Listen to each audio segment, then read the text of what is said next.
We call this Plan Commission meeting to order. This meeting has been given notice in accordance with Section 19.83 and 19.84 Wisconsin statutes in such form that will apprise the general public and news media of subject matter that is intended for consideration and action. Roll call shows all members are present except for Chairman Walter. A motion would be in order to appoint a chairman pro tem. So moved. I'll move that we have a chairman pro tem. Who would that be? Village trustee Baum. Second that. A motion has been made and seconded to appoint trustee Baum as chairman pro tem. All in favor of the motion signify by saying aye. Aye. Opposed? Motion carries. Next item on the agenda is public input and public appearance. Please be advised that per statute 19.84 parent 2, that information will be received from the public. However, no action will be taken at this time. Is there anybody from the public that wishes to come forward and address the board? Just the commission? Yes, sir. Commissioner Retzlaff. No. Director Retzlaff. Thank you. Demoted you halfway through there. You demoted me.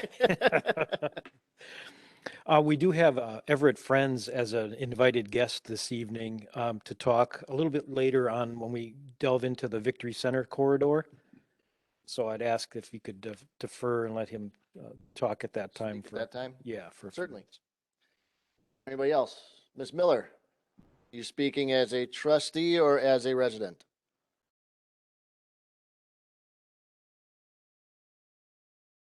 Okay.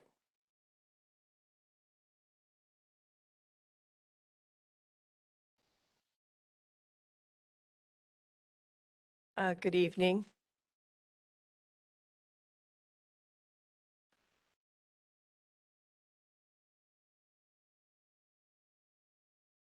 I wanted to talk tonight just a couple things. When I got the agenda, that was the first time I heard of the 2050 plan discussion. And I was wondering how that was communicated to the residents and the public, other than on the agenda. Just our standard agenda postings. We're not sending out mailers or anything like that. We've got it noticed on the website, I believe. One of Did the you- reasons why I bring it up at the village board meeting is to try and get the word out. More people are watching the board meeting. Right. May spread the word, but Yeah. I think even if you would have gotten it up on the EMC, the little new sign, that would have been better. If you wanted public input, that's just my point. But I just wanted to make a statement about how important the 2050 plan is. We're looking for balanced growth and green space and enhancing the quality of life, being fiscally responsible, and making Germantown a great place to live. So in this plan that you presented that was in the agenda, the mission statement is the Village of Germantown is responsive to our citizens and businesses, embracing our heritage. And I think that it would be appropriate to put in the word rural heritage while working together to provide quality services in fiscal responsible manner that will enhance the quality of life in our community. And the guiding principles are to preserve and enhance the environment, invest in people, neighborhoods, and communities, build a strong economic base. And the reason I'm bringing this up is because it's talking about preserving and enhancing the environment. I'm a little concerned because in the 2050 plan presented in the agenda, there's only about 2% recreational use in the circular chart on, I have no idea what page. And I believe that the acreage is incorrect at 364 acres. And as a matter of fact, in the CORP plan, that the Park and Rec received, the total acreage per park was 519. So in each quadrant or land use, like a corridor, D is described as desirable, and it clearly states open space and recreational. So I look at that as parkland. But there isn't any indication for expansion in this plan. And that's a little concerning. Germantown is the fastest growing community in Washington County. It is the gateway to Washington County. Industry and residential properties are filling up in the unused land space. So my request is that Germantown needs to acquire land for parks now while there's still availability and inventory that is not wetlands. Unfortunately, the 2022 budget was presented and it passed, and $1 million that was put in the budget for parkland was taken out, as well as $33,000 for a trail study was taken out and put into a parking lot. There is ARPA money and possibly grants available now that could assist Parks and Rep or land acquisition and this trail study. So I really hope that you review this 2050 plan and check the inventory of the parkland. Only half of the Schaffhofen Park, you can correct me if I'm wrong, is accessible. There's really only 20 acres. Their Homestead Hollow was listed, that's 105 acres. Technically, it's a county park. Wilderness Park is 200 acres, but it's not accessible at this time. So it shouldn't be counted unless it's updated or something is done. Maybe collaboration with the DNR. I estimated that it leaves about 194 acres of Germantown parkland, and I don't believe it's enough. And I think that this plan commission and the 2050 plan should take parkland acquisition seriously. We need land for parks for future generations. Thank you so much. Thank you, Ms. Miller. Is there anybody else wishing to address the commission? Yes, sir.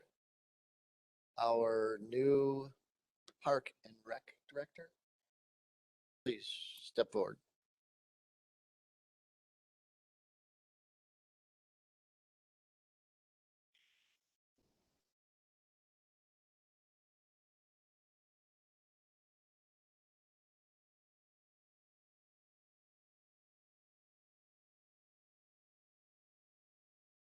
Basically, I am new here, so I'm still learning the system and the core plan.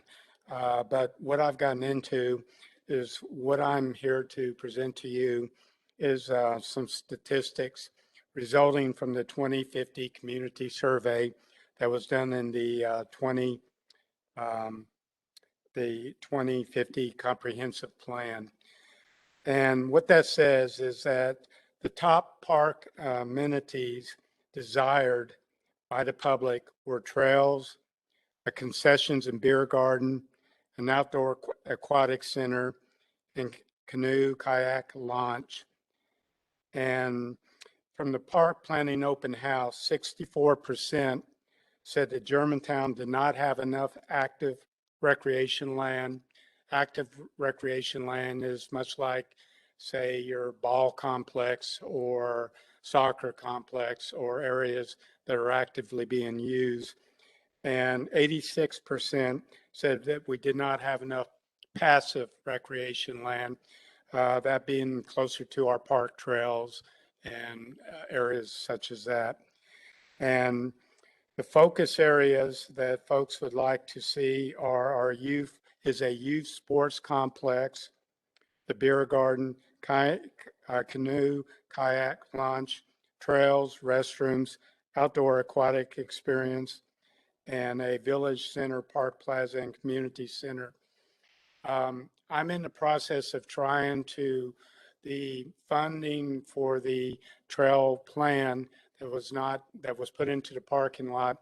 I've been working with the budget manager and my park commission and hoping to be able to legally use some impact fees to be able to conduct this study so that we can look at expanding our trails, and they want to see connection between the trails within the village itself, as well as being able to bike out on the roads and have a safer trail system for bikers to use. So I'm just here to say that there is a strong desire within the community done by these studies that we pursue building these outdoor spaces and creating more active and passive parkland. So that's what thank you very much for your time. Do you happen to have a number for a community our size? How many acres should we have as park space? Is there an average out there? I hear a lot of people say we don't have enough. Other people say we have too much. Well, we're running about average, I believe. The average, if I'm not mistaken, is like 9 acres of parkland Per what? Per, For a village our size, for the population? right, yes, for the village our size, yes. Village our size population or a village our size square miles? Well, population is based on population. So we should have 9 acres of parkland, No, per capita, per 9 thousand, acres per person, Right, right. per thousand. 1,000, 9 acres My per fault. 1,000. Okay, thank you. Thank you for your time. Anybody else that would like to come forward and address the commission? Let these two people talk when your part comes up. So, okay, that will bring us to the next section, which is new business. And the only thing under new business is the 2050 comprehensive plan update and discussion. For that, I will turn the meeting over to Director Retzloff to begin our discussion and lead us through that. All right, thank you, Mr. Chairman. Just a couple of things. With respect to Jan's comments, I hope you don't think that tonight we're presenting like the draft plan for review and comment. That's not our intention. This is just one in a series of continuing Plan Commission member workshops to discuss specific components of currently our neighborhood district and corridor component of the overall plan.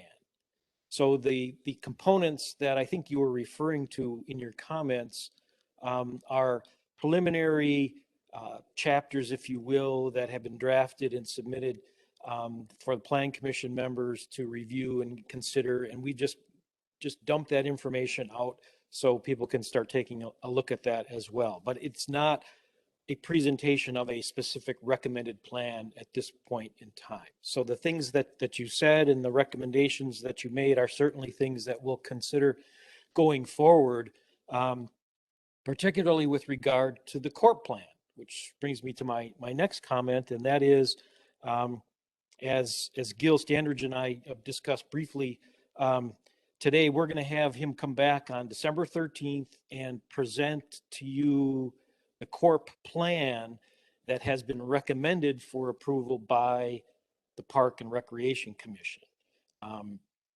As we talked about at our last meeting in October, when we too were talking about trails and connectivity issues, the idea was, well, let's get somebody from the Parks Department. And since Gil, I think that was your first day here on October 25th, it's probably not an appropriate time to have you come forward, but now makes some sense. It's got a couple of months of work under his belt, and we'll have him come back on December 13th. And what's important about that presenting it at a regular plan commission meeting is that Wisconsin statutes requires the plan commission as the duly appointed board or body for the municipality to actually approve any and all components of what is deemed to be the master plan for the village. And so as we did when the last corp was approved, and I forget how long ago that actually was, it was more than 5 years ago, the plan commission needs to review the corp and to take a formal action to adopt that as the comprehensive outdoor recreation plan for the village. And that was our design from the beginning, was when we decided to break off the recreation component of the 2050 plan and include it as part of the corp planning effort. That would come back in on a parallel course with the 2050 plan, and we would adopt the 2050 plan eventually with components of the corp in the 2050 plan. But for all intents and purposes, the two documents will be identical and link each other together, where the corp can function as a standalone document and be used for grant application and other park planning purposes, which is really what its primary purpose is for. And its 5-year window where it really focuses on capital improvement recommendations. So those things will be part and parcel of the 2050 plan when this all comes together between the two documents. So with that, let me just jump back in and just give you a brief summary of where we were at the 10/25 meeting, our last workshop on October 25th. We started off by talking about some assembly bills that had come up rather quickly at the time, specifically Assembly Bill 605, which as proposed would require municipalities to spend $1 million or 10% of their ARPA funds, whichever is less, on workforce housing related items, and Assembly Bill 608, which requires municipalities at least have one multifamily zoning district that allows 16 dwelling units or more per acre, and also to allow the development of residential development at 16 dwelling units per acre or more in all commercial zoning districts. Those two bills, as Emily reported to me earlier today, the status has not changed as far as being adopted or made actual part of the state legislation. So that's still up in the air at this point, and we don't have anything new to report on those. We talked about the trail system and connectivity. I mentioned we're going to have Gil back on December 13th when we present the corp to the Plan Commission in a formal way. We will get you a copy of that document. What we'll probably do is send you all a Dropbox link that you can then click and download the plan or review it as you see fit, because it's a rather large document and we're not going to be able to just send it by email attachment. Let's see, we reviewed the remaining neighborhoods that we had, Isabel Farms and Dinesville. We talked about relocating some of the commercial activity center nodes previously proposed, deletion or relocation. We discussed some language to add for residential development policies that would address new residential subdivisions being located next to existing residential subdivisions, so the density and lot size isn't so dramatically different. We're working on that language. We'll get some input from Grafe on that. We reviewed our two preservation districts, the Shane Laufen district and the larger rural preservation district. For the village, we discussed current density and lot size proposals for the rural area. And so at the end of the October 25th workshop, we had reviewed and discussed specific changes, if necessary, to 24 out of the 31 neighborhood districts and corridors. So I'd like to tackle, to the extent that we can, the 7 remaining neighborhood districts and corridors. Specifically, we have 2 corridors, the Victory Center corridor, the Lannon-Mequon corridor, and then 5 districts: County Line, Omega Hills, the Willow Creek Business Park, the Germantown Business Park, and the Germantown Industrial Park District. So with that, I'd like to jump right in and start talking about the Victory Center, review the Victory Center corridor on the map. That is the area along Fond du Lac Avenue on the southeastern portion of the village. It's the color shown on the map is that blue. It runs more north and south again along Fond du Lac Avenue from up on the north end near the Country Air intersection, south County Line Road. Got a couple of more graphics here. In the current 2020 land use plan, you can see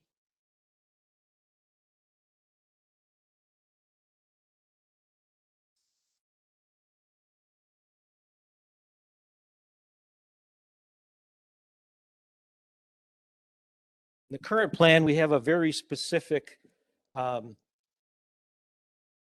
categories identified. If you notice, the red commercial area's got the kind of jagged line running through the middle of the property.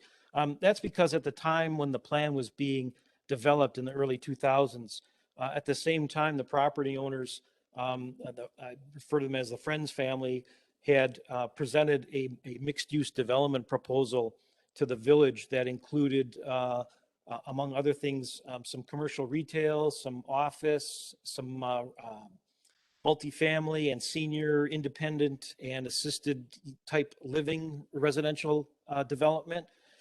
And those two, that proposal itself kind of drove the land use plan for that particular area. In fact, the area that appears to be in gray there is a senior housing category that was created, I think, specifically for the 2020 plan at the time. Given our new concept with the neighborhood districts and corridors, we're not being as specific with regard to, in this case, seniors, residential in this location, commercial in this location.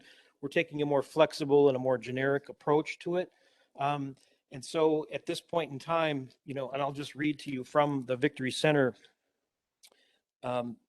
information in the NDC chapter, that the Victory Center corridor is predominantly a mixed-use commercial corridor with service-oriented uses, including auto and truck repair, personal storage, a local bar, now the Kuberg Cafe, and the soon-to-be renovated tavern or restaurant, sports specialists, a wholesaler of fishing equipment. So there's some industrial uses in there, the self-storage off of Spaten Court. In fact, I'm going to jump to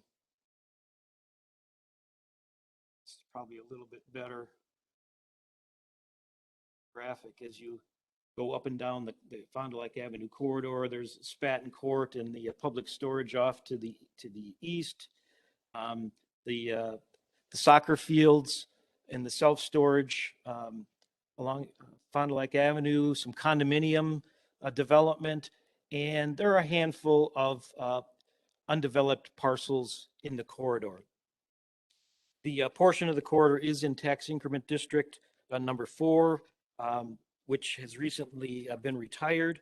And the Victory Center corridor for the future is intended to be a mixed-use area with mixed-use commercial, institutional, and residential development in either a traditional or conservation design pattern with average single-family densities of 2.2 to 2.9 dwelling units per acre on 15,000 to 20,000 square foot lots, and multifamily densities up to 8 dwelling units per acre. Realistically, we don't envision the current NDC map and plan for the Victory Center to be drastically or any different than what it currently is shown as under the 2020 plan. But with that, I asked, we were in recent conversations with the Friends family concerning their property, and we started discussing the notion of we don't need to lock in a very detailed concept plan for the 2050 plan like was done back in the 2020 plan. But I did ask if they could come and just give you a brief presentation of what the current proposal is or will be soon with regard to development of their property in the northeast corner of the Donjas Bay at Fond du Lac Avenue intersection. So with that, Everett Friends, if you want to come forward and just give us a little background about the development that you're proposing now and how it might differ from what was originally contemplated for the property. Thank you for inviting me here, and I'll try to make this short. I think in the near future, within the next month or so, I'd like to come forward with a meeting with you for a consultation so that we can have a little bit more feedback specifically on what we have. We have owned this property for over 100 years. My grandfather purchased it, and we plan to stick around quite a bit longer. If we could pass some of it on to our kids, we'd be happy to do that. But I think some of the parcels will probably be sold off as we sell them in condos and other things. The attached plans up there shows both our property and the school district site. I don't know if it's easier from your point or you're pretty much familiar.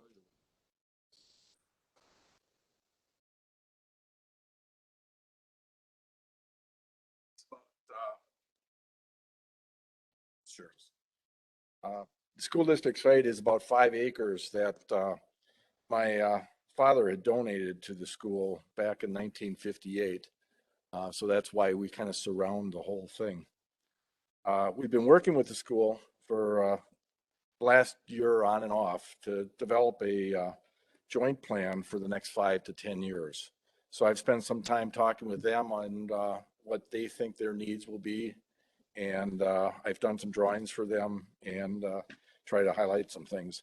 I'll let them talk about the details of it, but some of the things that are on there is the existing buildings. Originally, it was built as a 3-room school. The existing building now is an administration building and a maintenance building. The drawings will show the possibility of the expansion of some of the following things.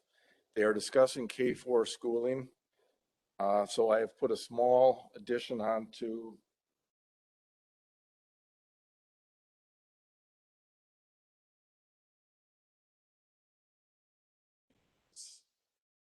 six classrooms, some office space, and expansion for more classrooms if you take out space that I also put in for a conference center for about 150 people. They have routine meetings that would be beneficial for them, but it's designed so they can expand into that.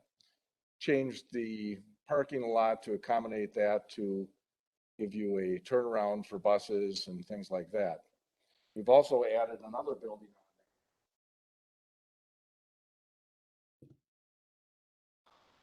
center that could be used for adult education classes, college type things, a variety of things like that. It's something we see the future where Germantown does need, or it would be nice to have some type of college classes for 18, 19-year-olds and older that would work with the community as far as help employment for businesses around there. There's been a lot of demand and ask for that. The community center is there. So we also have a field house that it's as large as 2 basketball courts. It's not highlighted on the drawing.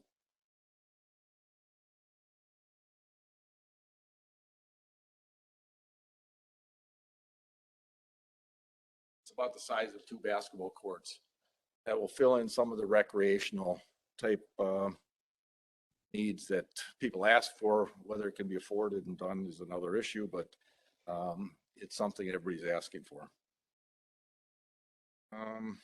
Excuse me, Everett, could you tell us where and how much commercial or office is contemplated under this plan? And also how much residential? You have quite a few buildings that appear to mostly be residential buildings. Most of what you see is their residential buildings. We've left some open spaces. I'll go through the drawing real quick to show that. We're trying to do a couple things with the school.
As far as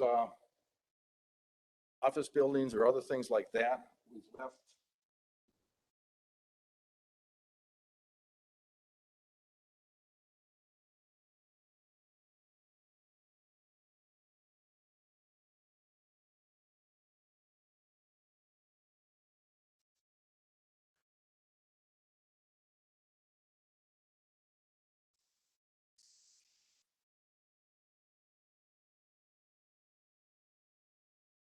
I think it's great that we have that schoolhouse. It was worth keeping. It was something my brother wanted to move on our property years back because it's something my dad went to kindergarten in that school. So,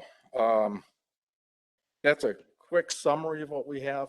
I think a lot of these buildings can change as it progresses. We're going to start one area where our sewer and water is along 145. As demand is there, we'll see how they change. So if we need a few more businesses, a few more space, that can be tweaked a little bit, and we'll get into more details as forward. What's the general density you're looking at right now for residential? Right now, it depends. We're between 8 and 10, probably just under 10. The senior housing was designed where we had 40 acres. It was 10 units per acre. And so what we've done is we've taken more of the business away and gotten more of a mixture of type of residents there. The buildings are all set up so that you really have a community that they're at different levels. If they build a K-4 school there, the younger families will just love to live real close to that, because then you're starting to build playgrounds and other things like that that go with it. And we're trying to have some lower priced housing for the younger families. I don't expect they'd want to live in one of those townhouses once they establish and their families get a little bigger, but as they have young kids, I think that would be a real nice place. Then you move on to maybe bigger apartments near the woods that they move to, which can be condos or apartments, either way. It depends on what the economy does and what the demand is. After that, you move into some of those ranch homes, and that's set up for somebody that's kind of done with the kids and doesn't want to deal with a house anymore. And as you move into the senior housing, it's there. There's a good flow of people that will support the school.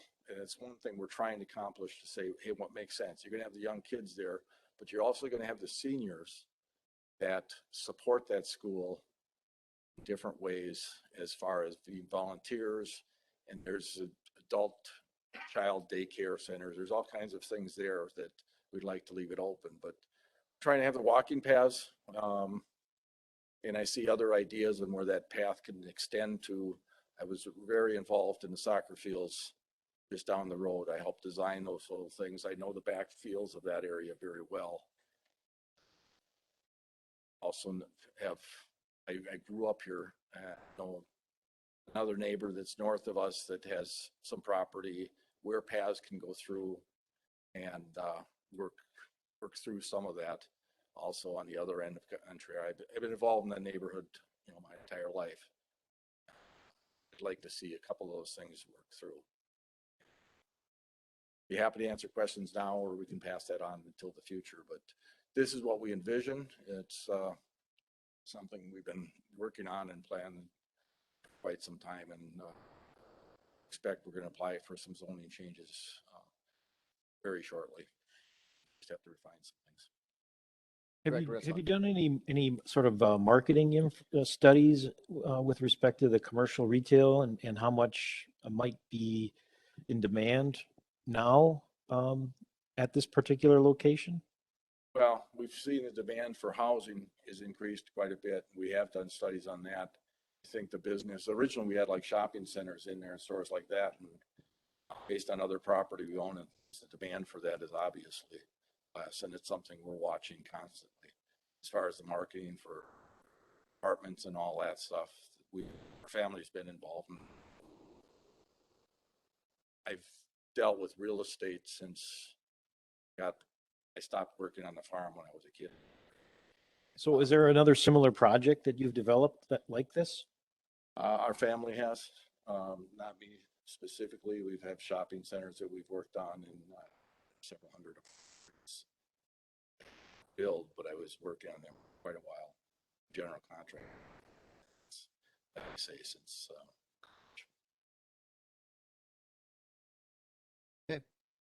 Commissioners, any questions, comments? Ms. Miller, if you would like to join in on that conversation, I will open the floor to you as well.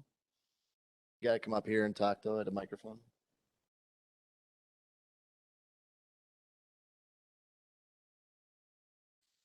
While Jan's coming forward, I'd just like to jump in and say that as it's currently drafted, I believe that the current land use matrix, the allowable uses, the would be conducive to what's currently proposed or allowed in the Victory Center corridor. So there really wouldn't necessarily need to be any changes made. I think the only thing that jumps out at me as a potential discrepancy would be right now for the Victory Center in the matrix, we've got a maximum density of multifamily at 8 dwelling units per acre. And Everett indicated that we're looking at somewhere between 8 and 10 units per acre right now under this particular concept plan. So.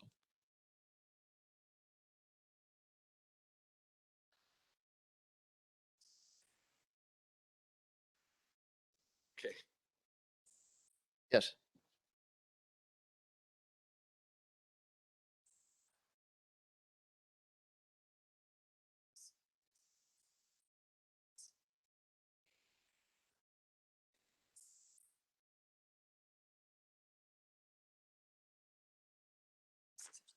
Yeah, you just gotta get really close to Really these. close. You gotta get really close to them.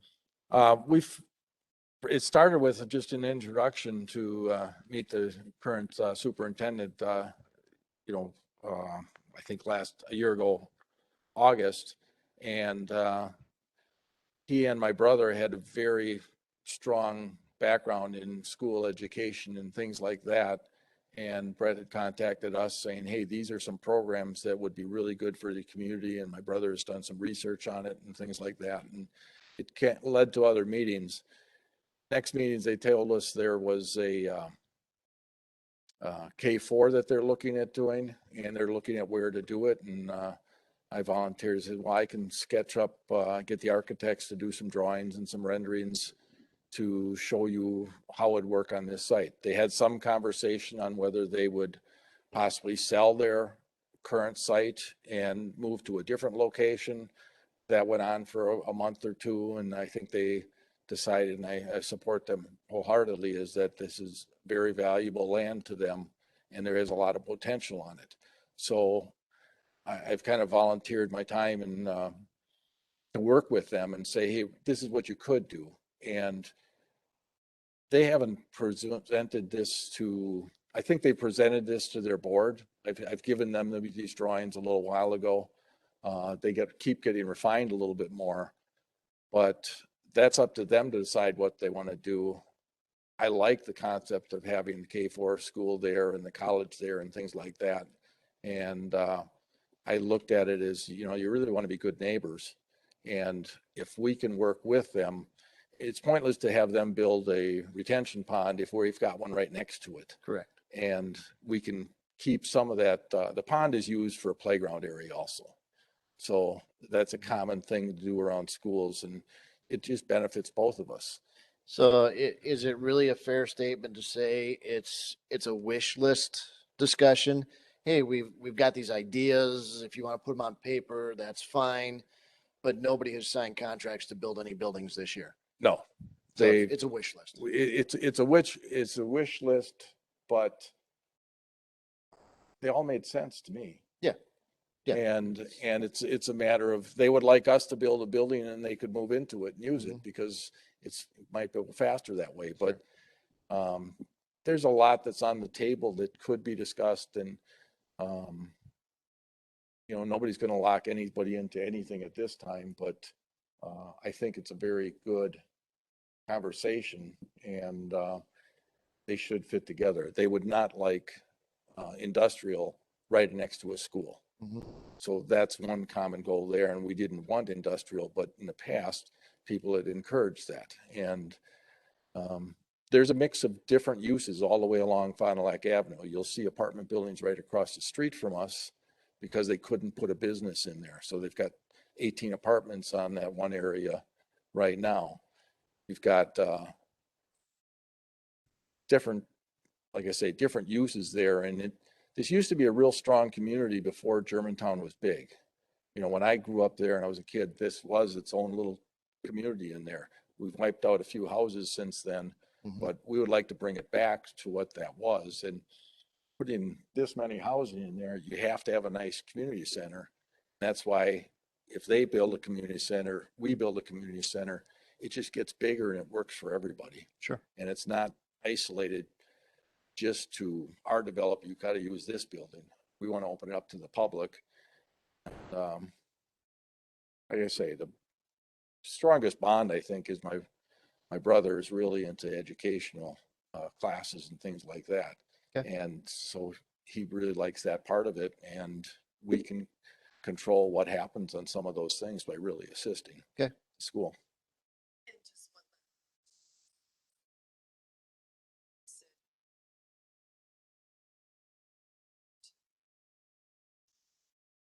That's what we envision. You know, there's always a site that you build that's only used for those residents. I'd rather open it up a little more and have it for everybody else, but those are details you got to work out. It's a concept plan now. And likewise, you can take their community center and you put it right next to ours. If the first floor is used for similar items, they can go together. Sharing parking, sharing all kinds of options there. You got to see where it goes, but if you don't put it on paper, you can't talk about it. Correct.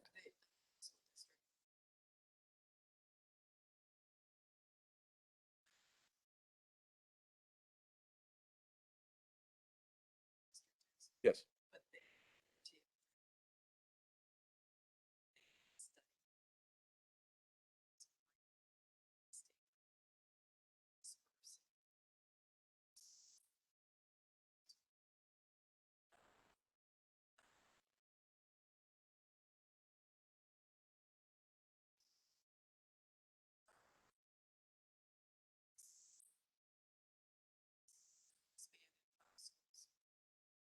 I think, you know, I'm not going to speak for them, but as the conversation went, is they're going to add K-4 schooling, and I believe there's a younger schooling for certain needs children that they need, and they're add special needs. And I believe they're looking at the 4 schools they have now, and if they added a certain number of classrooms, they don't fit. They'd have to add on to each one of those schools. So the concept is, where we're opening the doors, that they could create one school for the special need kids and the 4-year-olds and solve. It's cheaper to build in one place than 4 different places. Sure. And it depends on how much Germantown grows. They're close, 2 of their schools, they're full and they don't have room for the K-4 is my understanding. And talking more about the school than I'd like to, because I only am repeating things that I've heard. Sure. And it's, like I say, it's it a needs wish to start. list. None of it is set in stone. None of it is factual. It's just, here's the discussion we've been having. We're putting it on paper for, Yeah, it's Future really a prosperity. 5 to 10 year plan, just like you're working on a 2050 plan. It Yeah. says, hey, these are things we should think about in the future. And I think most boards for the Yeah. school and others have to look long-term rather than what's happening today. and what you have presented is, matches what we have as allowable uses for this area. So, yeah. Now, I will ask you, trustee Miller, in a project like this, look at that plan. And I would envision a developer like this putting in their own playground. But with that amount of open land, because the buildings aren't, this is a discussion we had last time about the north end of town. When you got a 20-acre development and you got 5-acre lots, you only got 4 homes in that 20 acres. Really need a park there because everybody generally puts their playground in their backyard. that's a discussion that we're having. It's food for thought. Something like this more than likely would have its own playground to it. So would I need another park in this area?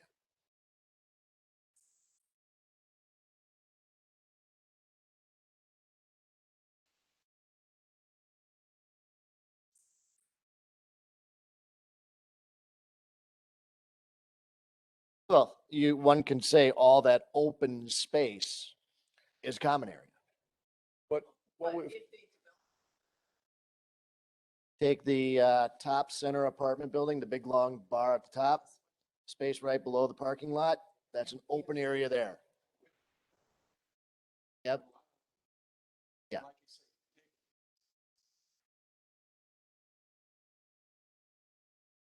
Yeah, so.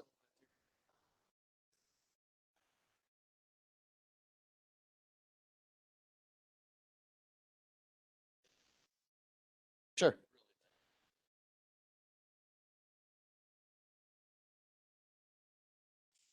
Sure.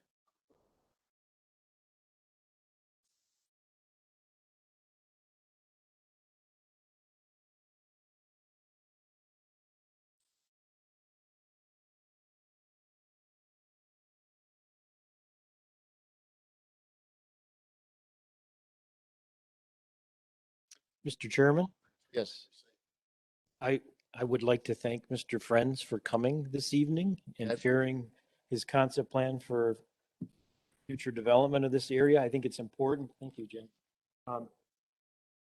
That we have this sort of presentation tonight to help us with that sort of debate, although we never really got into a debate, but there's been sort of this longstanding question mark as far as, is this area suitable for predominantly residential development, or should it be industrial or some other non-residential type development?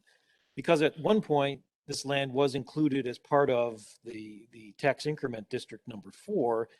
And despite what had been proposed back in 2001 and 2002 as part of the original Arbor Village plan, mixed use development plan, after that plan sort of, use the phrase wither on the vine a little bit, there was talk of maybe this being more suitable for industrial as the village was looking for more industrial land before TID 6, TID 7, and TID 8 came along. Now with those projects well underway and a supply, who knows for how long, but a supply of land for industrial and other similar types of development, that really kind of frees open the opportunity to discuss now residential mixed use development as a more suitable type of development in this particular location. Would you like to have that debate now with this group? Well, yeah, if there's anybody who's taking the other side, frankly, I mean, what I'm hearing certainly from the property owner is they have a continued vision for developing this as a mixed use project on their property. And the need for industrial development in this location or land is probably not as prominent as it once might have been in the mid 2000s. Can you go back to the aerial photo of the area as opposed to this plan when you had up earlier? Oh, Yeah, that one. So commission members, any response to whether this is the best use for this area? Do you think another use is a better use? I mean, given the state of the markets right now, I don't think you're gonna find retail use for it. Mixed use, I mean, if you're talking mixed use with a piece of retail, good luck. See it as industrial or distribution, but the transition area there somewhat between the park to the east and the homes to the west, it is a corridor, so there's potential uses along service businesses or something, but yeah, I guess mostly as a major component is residential makes sense. I guess I have some questions on, you mentioned how some structures were taller, how high is tall? And then I guess just in general, the density struggle with the density a little bit. Seems like there's a lot. And the school part, I don't understand the school part. They're gonna sell that piece. They sold the piece down the street. Special needs kids, they need to be mainstreamed in their regular schools. You can't have a special school for them. Get that piece at all, the basketball courts or referendum, spent what, 50-some million bucks. So that part to me is a bit confusing. Anybody else?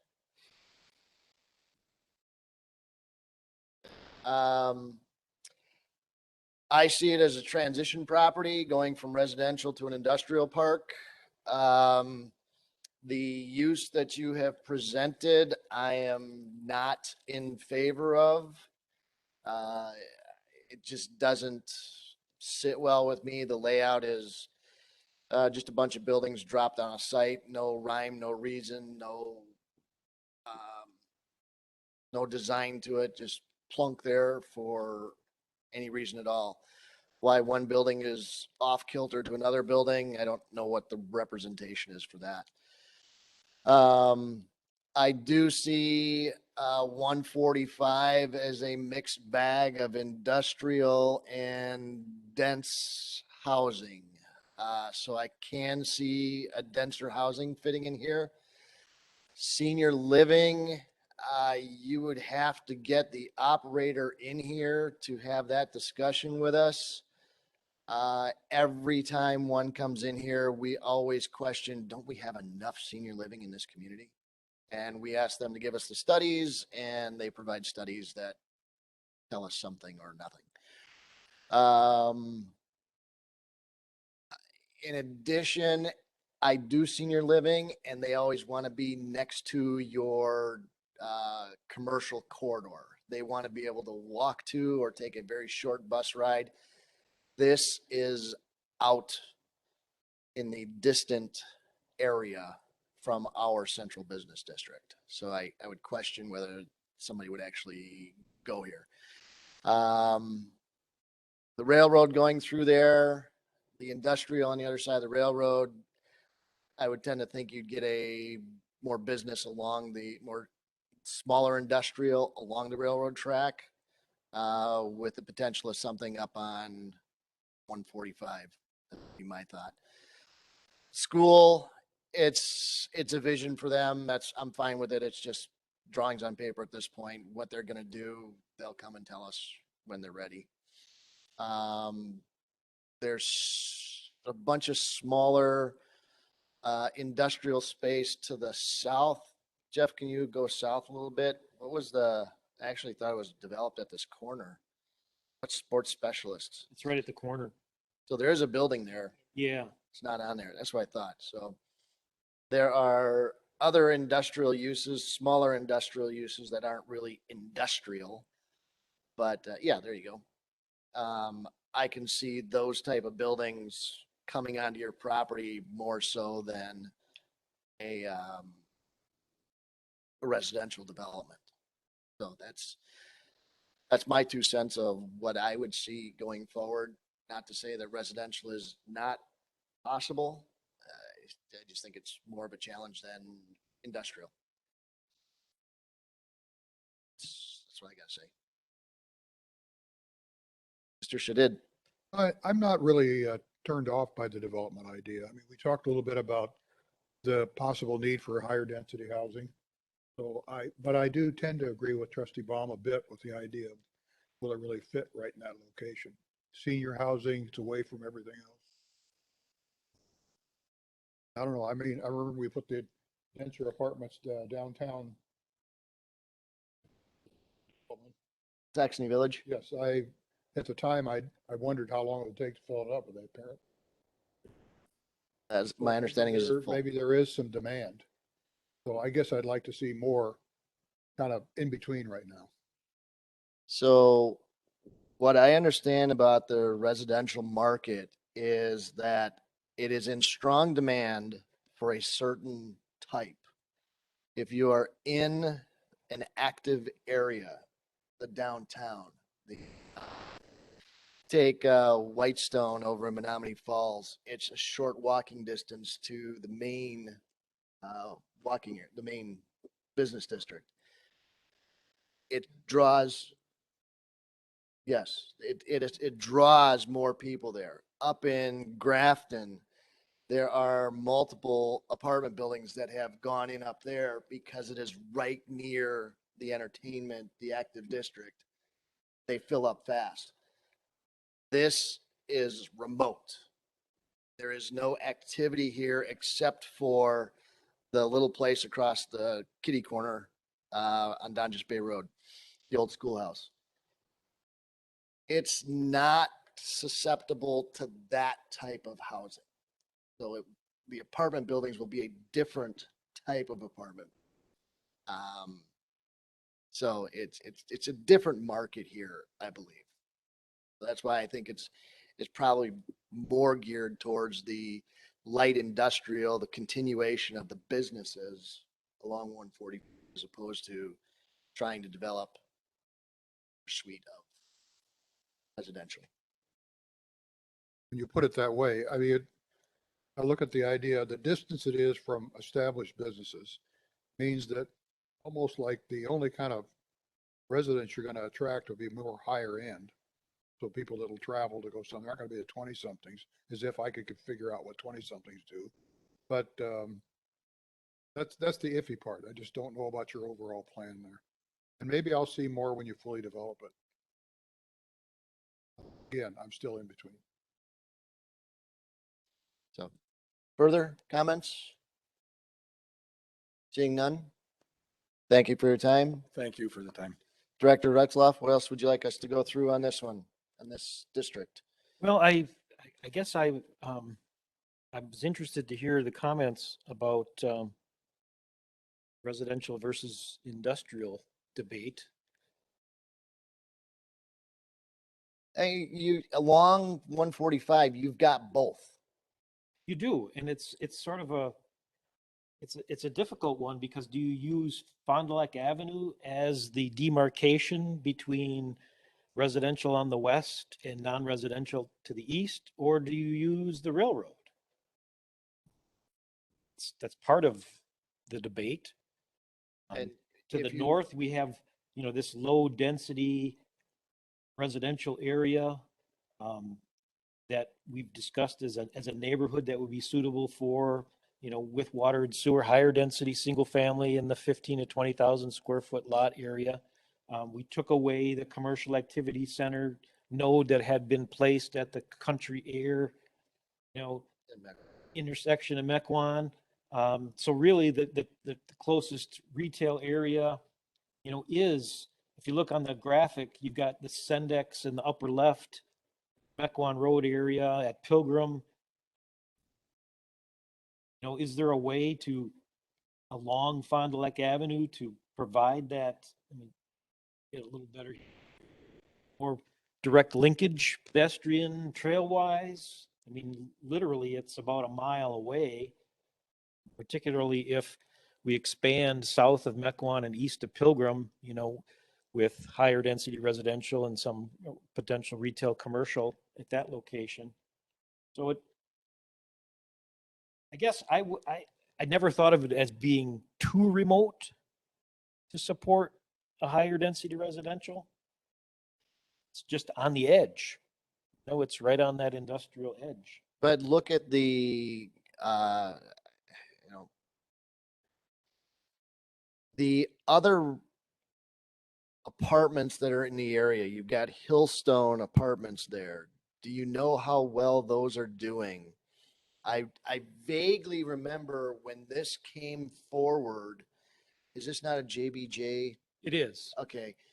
They they were in here 3, 4, 5 times with other developments and nothing would fly. So they put this in. Yeah, they couldn't get a business to locate there. It had been zoned like neighborhood commercial. Yeah. So, and this appears to be the caliber of what you presented in some of your buildings or something similar to this, correct? Okay. Yeah. So there's potential demand. What other residential is on this street? I gotta go, there's nothing, it's all single family going north, Yeah, but there were more there's- multifamily south, was there not? full of older, single family. Here a little bit. Dizzy, but I'm gonna get to.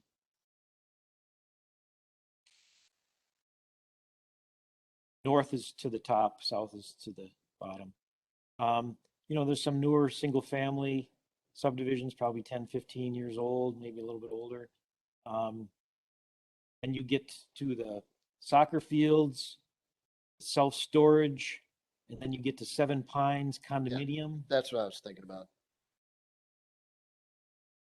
And that's, in fact, there's a spot there in the back in the upper part that has an open lot for 2 buildings. We received building permit application this year for the remaining buildings that had been they sat idle for literally over 10 years. There was nothing going on. And even the builder, after getting the building permit, hasn't begun construction yet. And those are condos. And those are condos, yeah. Okay. And that, my understanding from the market is the condominium market has fallen off very sharply. But this type of development, I could see happening on your property. But look at what has happened. These guys have taken 10 years, did you say? And they still have open parcels that they can build others that there's no market for. So how long would it take you to fill up all the acreage that you have with all that? So that's why I'd question it.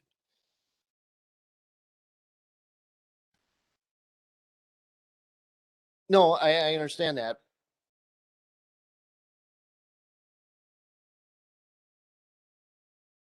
Yeah. And yeah, and I think over the time it's going to take for that site to fully develop, 10 other things are going to happen on that site. Some of it may go to commercial, some of it may go to small business, some of it may go to condominium development. If you can get senior living, it's going to take a long time. So today, now, my perspective, residential is challenging on that site, but it's certainly up and down the street. It's compatible with the area. So I wouldn't say take it off the list, because it could be potentially there if you came forward with yes, getting the microphone, I just sat back. If you brought forward the right plan with the right components, it could work. But time will tell. If you were to bring this plan to me today and say, this is what we want to build, we want to pull permits tomorrow, I'd say no. But that's just one vote. Well, at this point, what would be required is likely the creation of a planned development district. Yeah. Which, was a little more flexible, would allow us to create a special zoning district in a longer term general development plan that would be supportive of a longer term build out. Mm-hmm. But, that's not the only property in the corridor that has probably the same sort of concerns. I mean, right here, this property, I believe it's about 12 acres. And that has been before us a few times. Used to be owned by one of the churches in town. Correct. They actually had site plans approved late 1990s, early 2000s, and it never got off the ground. And then since then, we've had at least, I think, 2 formal proposals that came to the Plan Commission for apartment type development. Yep. With an extension of Amber Lane, which is road right there, Mm-hmm. going over to Connecting to Fond du Lac. Fond du Lac.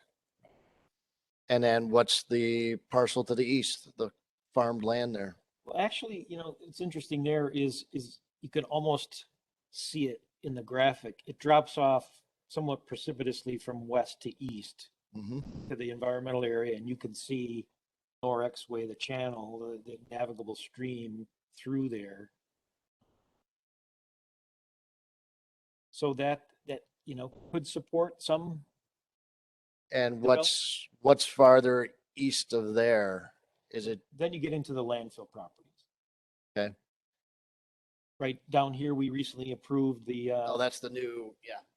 the waste management, recycling, garbage truck, maintenance so the- facility. The challenge there is the smell and the noise, which the people in what's the condo development here on the corner called again?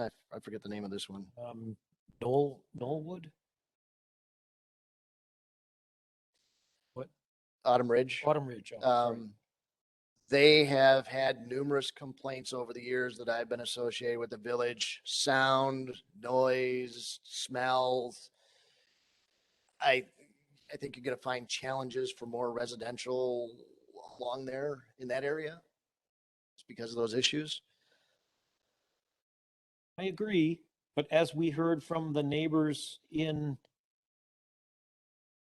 this area, when multifamily was proposed here, they wanted single family development comparable to their own. So I would imagine any sort of non-residential proposal is going to be met with some Resistance, resistance. Yes.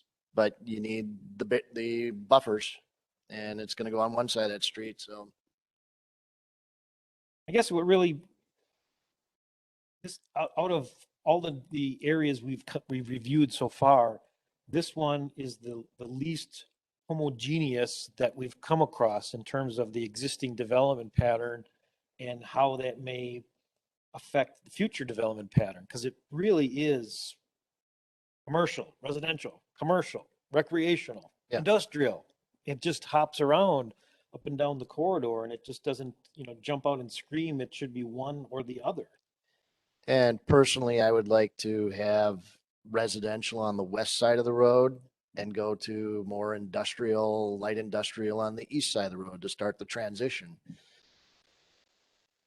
Well, that in and of itself is, sort of the start of a general policy that would better guide the development. Because, right now we've created a very flexible district that suggests the Friends family could propose what they want on one day, and the next day, someone down the road on the 12-acre piece could come in and propose industrial on the west side. Vice versa of what or the opposite of what you've just suggested. So, And the existing conditions lend itself to that. well, certainly the fact that along the east, from the top pretty much all the way down, the existing development is non-residential, predominantly industrial, TID 4 area, railroad, public storage. Then you get to the soccer fields. Then you've got essentially the landfill on the other side of the navigable waterway. Industrial. Here, the question may very well be, do you use the navigable waterway as the breaking point between residential to the west and industrial to the east, or do you use Fond du Lac Avenue? You just suggested. I think either one is acceptable. It's the development that's brought forward that's going to make the decision. If somebody were to come forward with a substantial, nicely done residential development to replace the farm field on the east side of the road, I could see that working there. I would warn them about the landfill on the other side of the tree line and the noise, but it's a nice piece of land and it's got the waterway to it. On the west side of the road, if I listening to the residents in the neighboring subdivision, I would say, yeah, that needs to be residential. But if the condos or apartment buildings just to the north of that were to expand down into there, I would support that as well.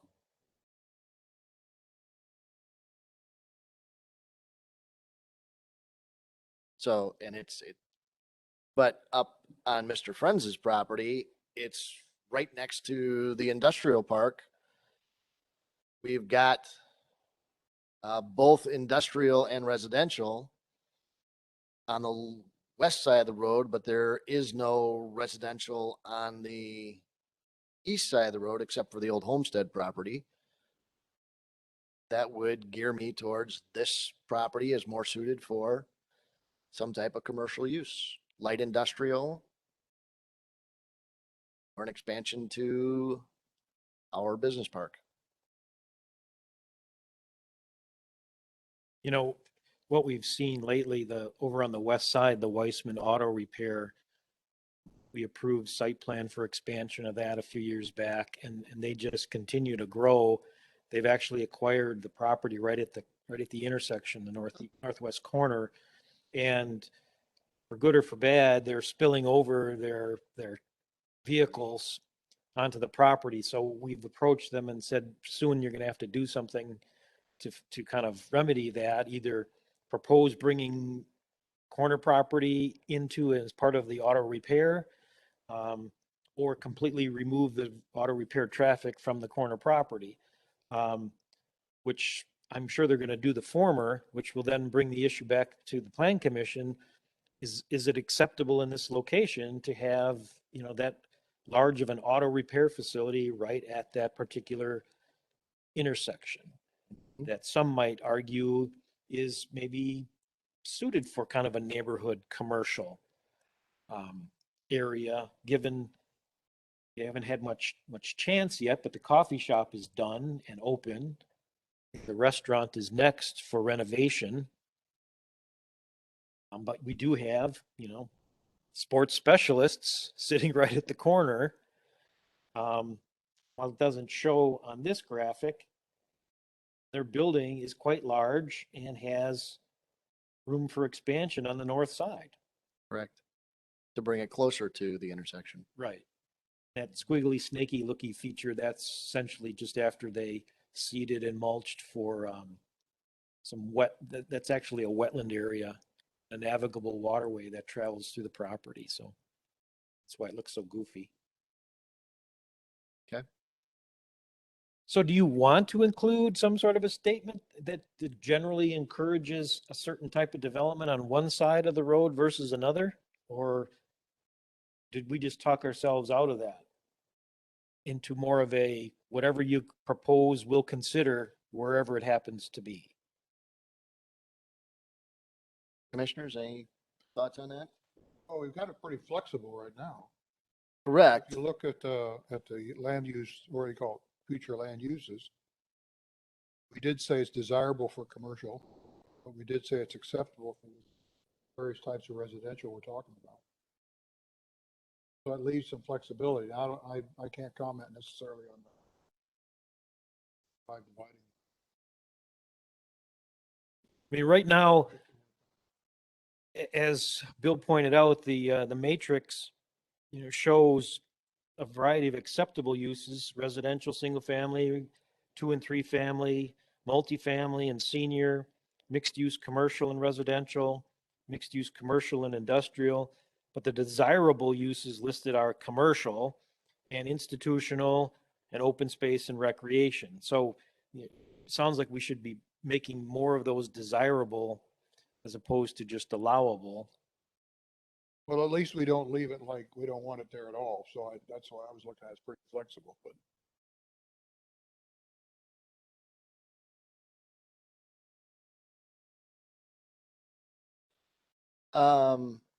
If I were to, personally, I see west of 145 as residential. I see east of 145 commercial.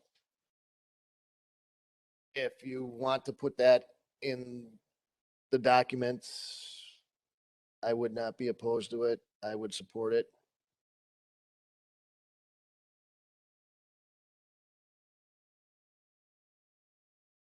Anybody else have a feeling one way or the other?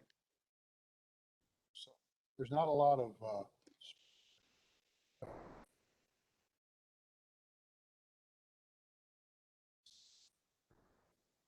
It's easy to say that the west side of the road should be more residential. It's a Well, it already question, what is. do you do on the east side? It's just such a mismatch of everything.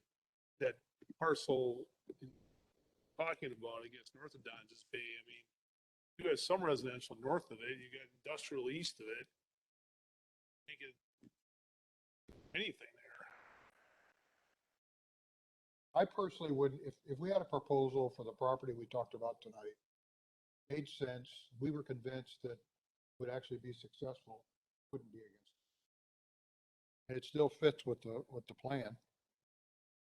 Although it's allowable, not desirable. I guess if I look at that industrial park to the east of the railroad and say, okay, I'm gonna move some of those buildings west railroad, I find that here fitting. I have a harder time looking at that and seeing that fits versus, Time the what fits? This part up here.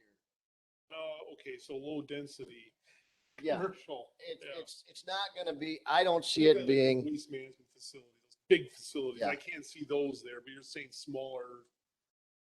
I don't see a Briggs and Stratton distribution center there. I see another small business office warehouse park. Like the north end. Yes. Yes. Yeah.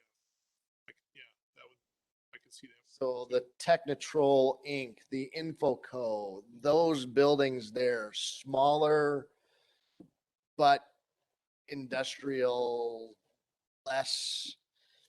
Although I've had my phone calls about this business park, it is not as noisy as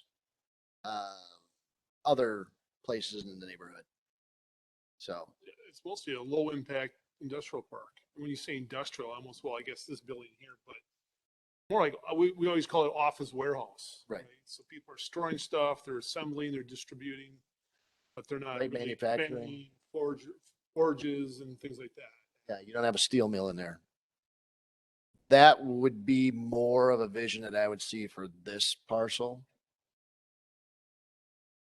or future planning. So, Is your um, thought that this property is more suitable, desirable for industrial versus residential, driven at all by the notion we need more industrial land in this area, or just the compatibility issue? my position is more compatibility than where the market is today. Because I don't know where the market's going to be 10, 15, 20 years from now.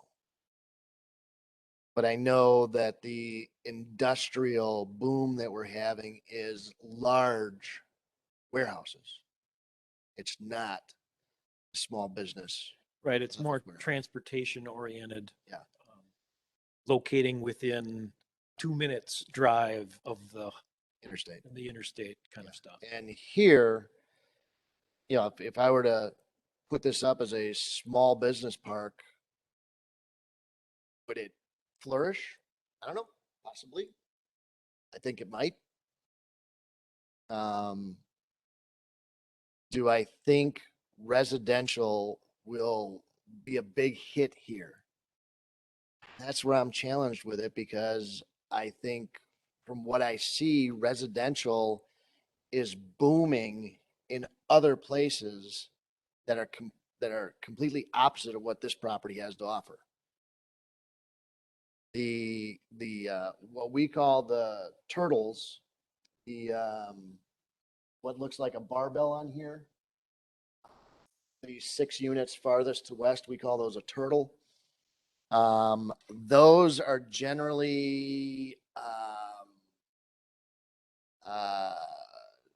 transportation oriented housing as well. You see them quite frequently at near interchanges of the interstate. They are people who are driving a distance to a job somewhere else.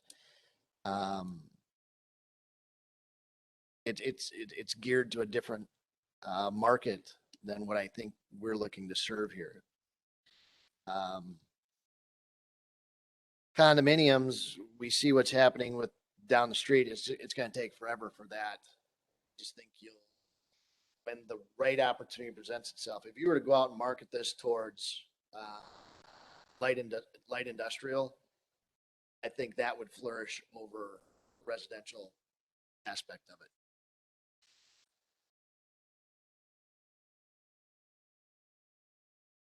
And what do we have for senior living coming in still? Do we have any? We don't have any more proposals or haven't for a number of years. We have phase 2 of what's at the golf course. Yeah, that's their brownstone Yeah. component, which is more of a independent senior, It's the feeder two-story building. walk-up, if not single story. What is across the street from the Gables, to the west of the Gables? That has an allowable second phase, but we've never Well, that proposal, died on the vine. had been presented. Honestly, because of how slow it was moving through the process, they picked up and went to Menominee Falls, south of county line, and it's already developed. Mhm. It's the one by the church. So So there's nothing that's been brought back as far as the development on that particular property, next to the nursing. In other words, it could go down too far. it's on bedrock. That was an issue, but a development was approved there, and we would not approve anything other than what was approved. And they don't want to build what was approved, was what I remember. There was something. that. Which project is that? Due west of Gables? Gables, Virginia Highlands. Yeah, that's it.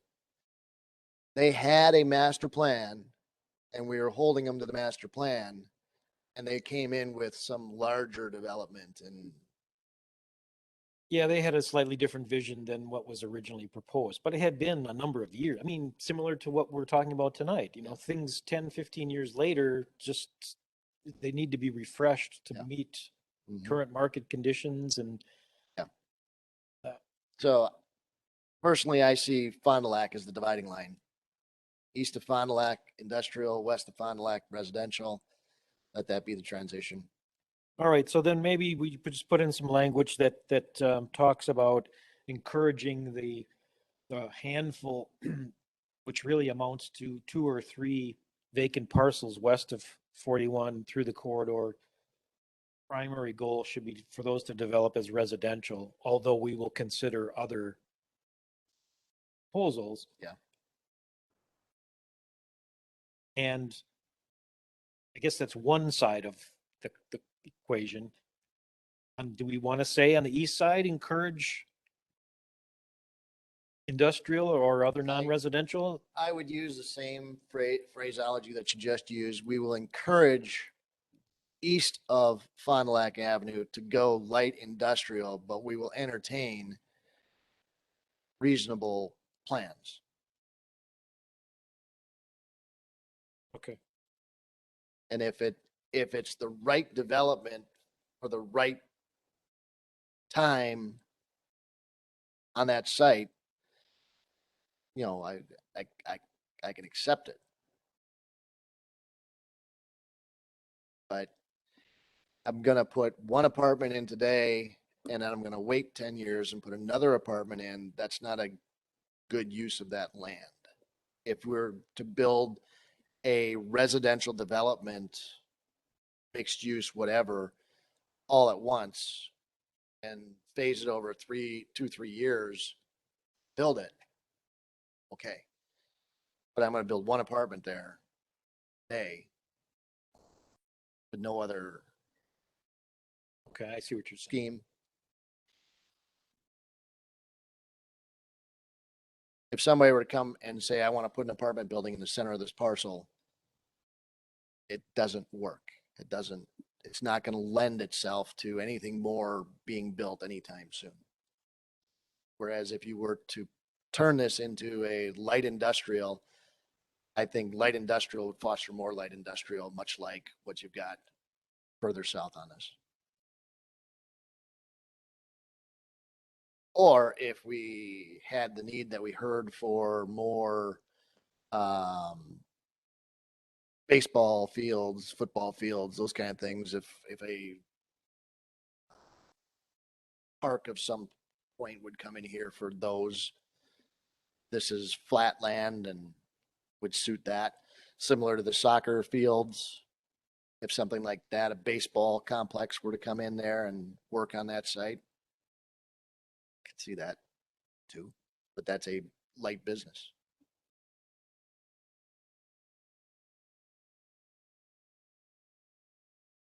Okay, well, we can add some language. I just don't want to add something that is going to appear to be kind of wishy-washy and misinterpreted in some way. I personally, I think I can't speak for everybody here, but west of 145, residential, unless you have a good plan. East of 145, light industrial, unless you have a good solid plan. If you bring in a good development that makes sense, accept it. But that's a fair assessment because you got a property owner here that has most of the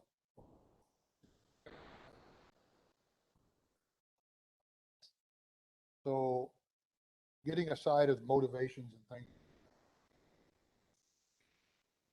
for amount of more money with this.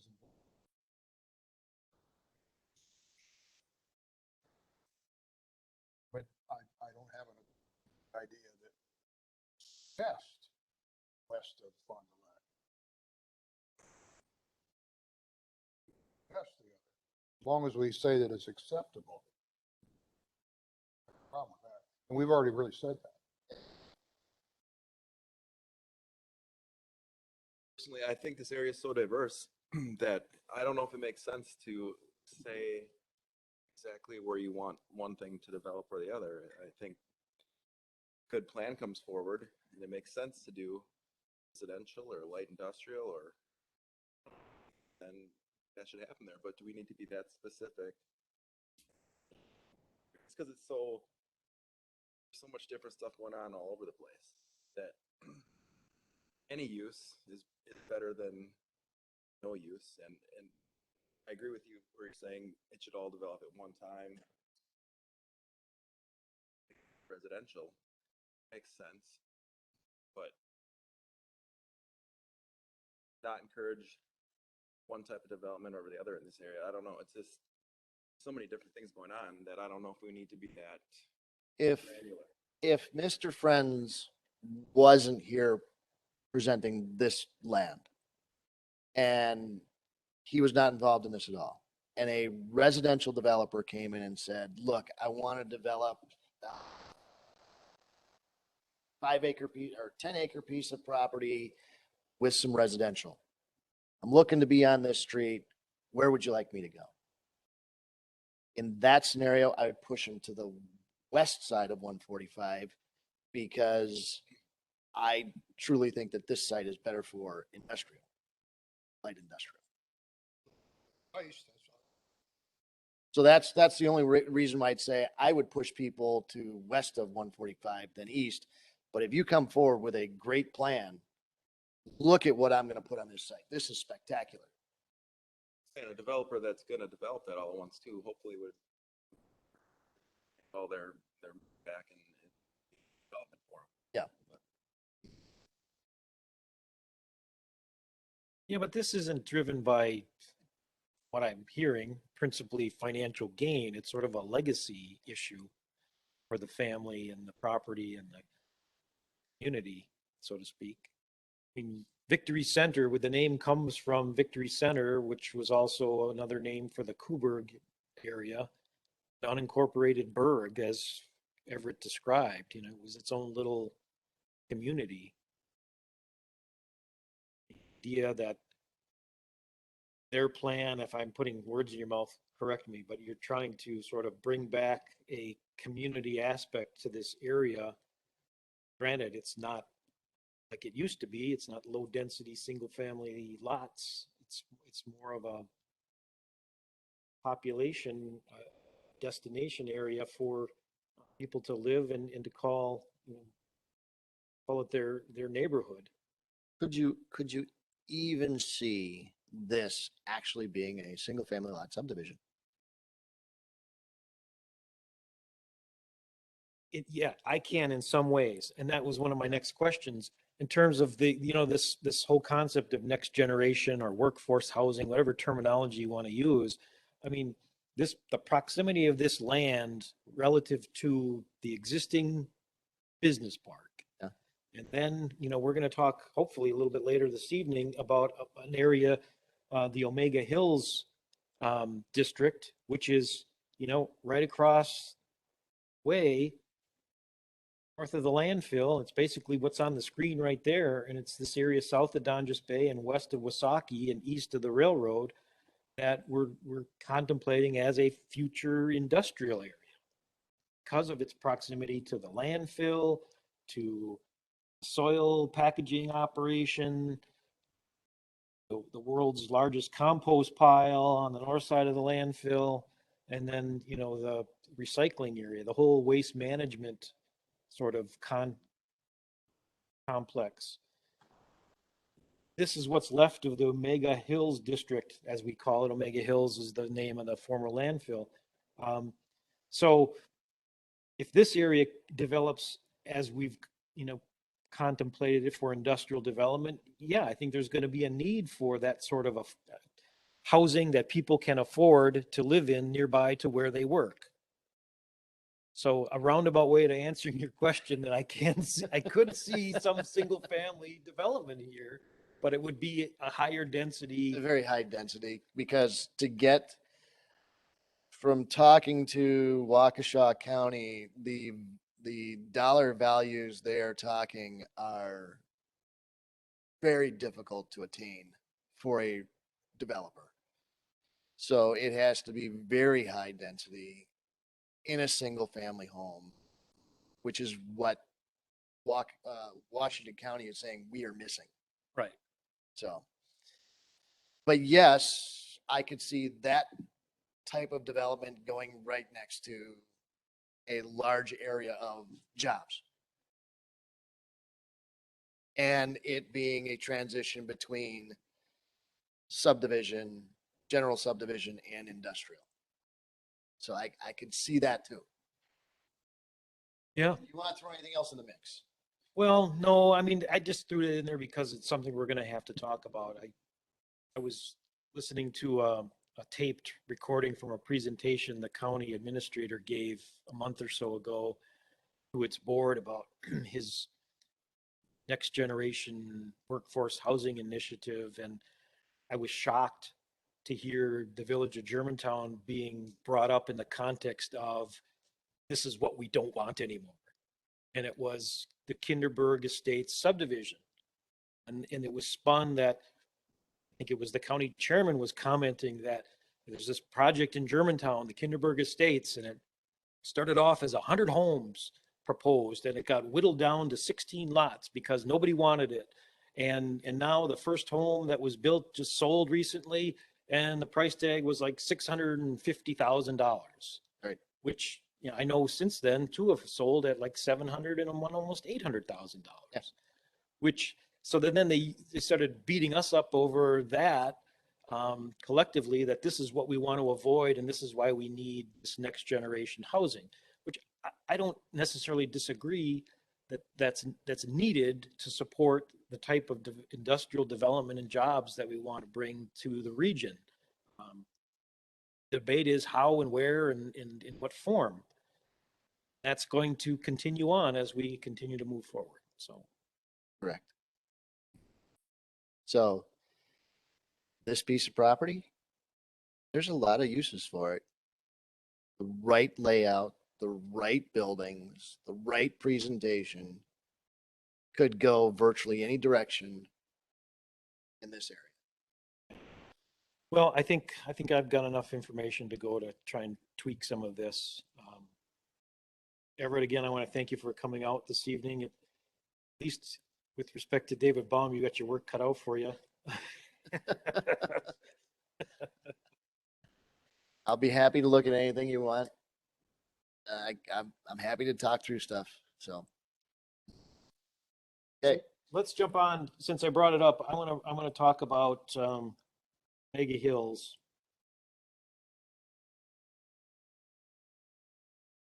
Got a couple of things here. thank you for coming in.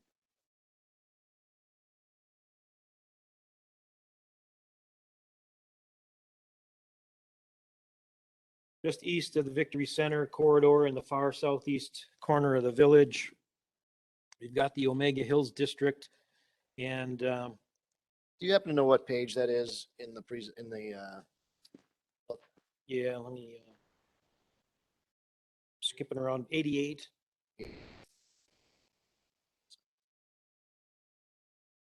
We're looking at the same chapter 5.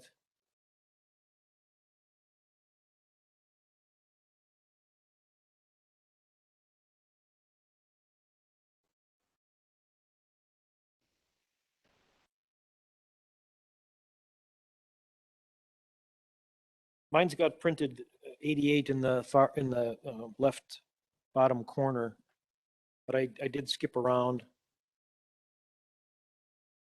so it might not jibe with the PDF numbering as I scroll through the document. Yeah, I got page 90 of 133. Okay.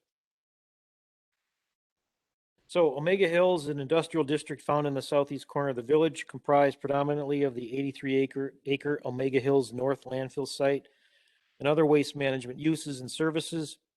Services include the Orchard Ridge Landfill Gas to Electric Power Station, industrial pretreatment facility, a medical waste recycling and disposal facility, which I think has since moved.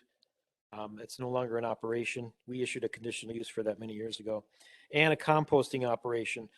Other uses within the district include the Hypenex soil packaging operation on Wasaki Road, agricultural uses along Donjas Bay Road and Wasaki Road, which I would point out that the agricultural activity is really in the area is limited to these properties that you can see within the screen. And the village has since been approached by real estate agents representing the two farms shown generally in this image, and they're looking to sell their properties for development purposes.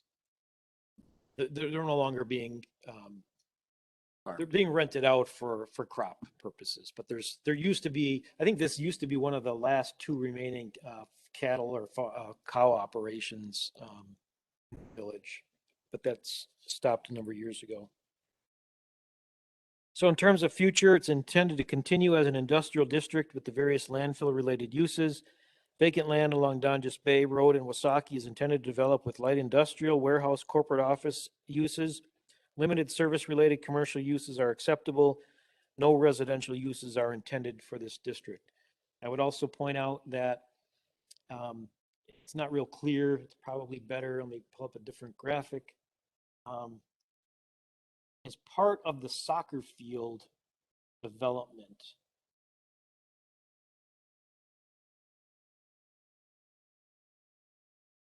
you can kind of see in the middle of the screen, there was some land swapping that went on.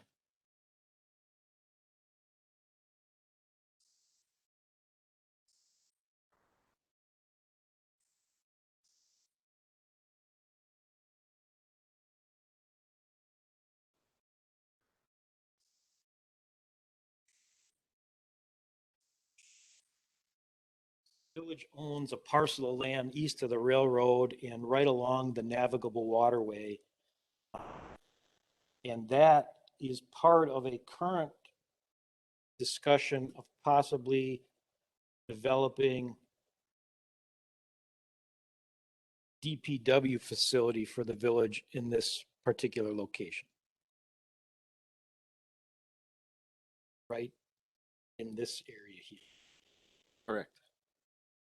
Access would be from the north, Donjas Bay, east of the navigable waterway would drop down. Complex would be would be here. But the balance of the property would be made available for industrial development. And because of its proximity to the landfill, as we've already proposed in this matrix, the idea that this area would be most suitable for those sorts of industrial uses that are the less desirable to locate anywhere else. Ones that have potential for any sort of Noise. or odor or vibration or things of that nature. Odd hours. Yes. You know, as you can see, this is probably, and I don't say this in a derogatory sense, but this area of the village on Donjas Bay, east of the railroad and west of the navigable waterway, is probably the most heavy industry that we have in the village that you could really speak of. And it's heavy in the sense that it's basically waste management type recycling operations, concrete production, outside storage. So there's noises, there's dust, there's some smell associated with it. I mean, that's the area of the village that I think for all intents and purposes relegates the Omega Hills area that's left to develop to be an industrial type use of some sort and not to be considered for residential for any reason. No.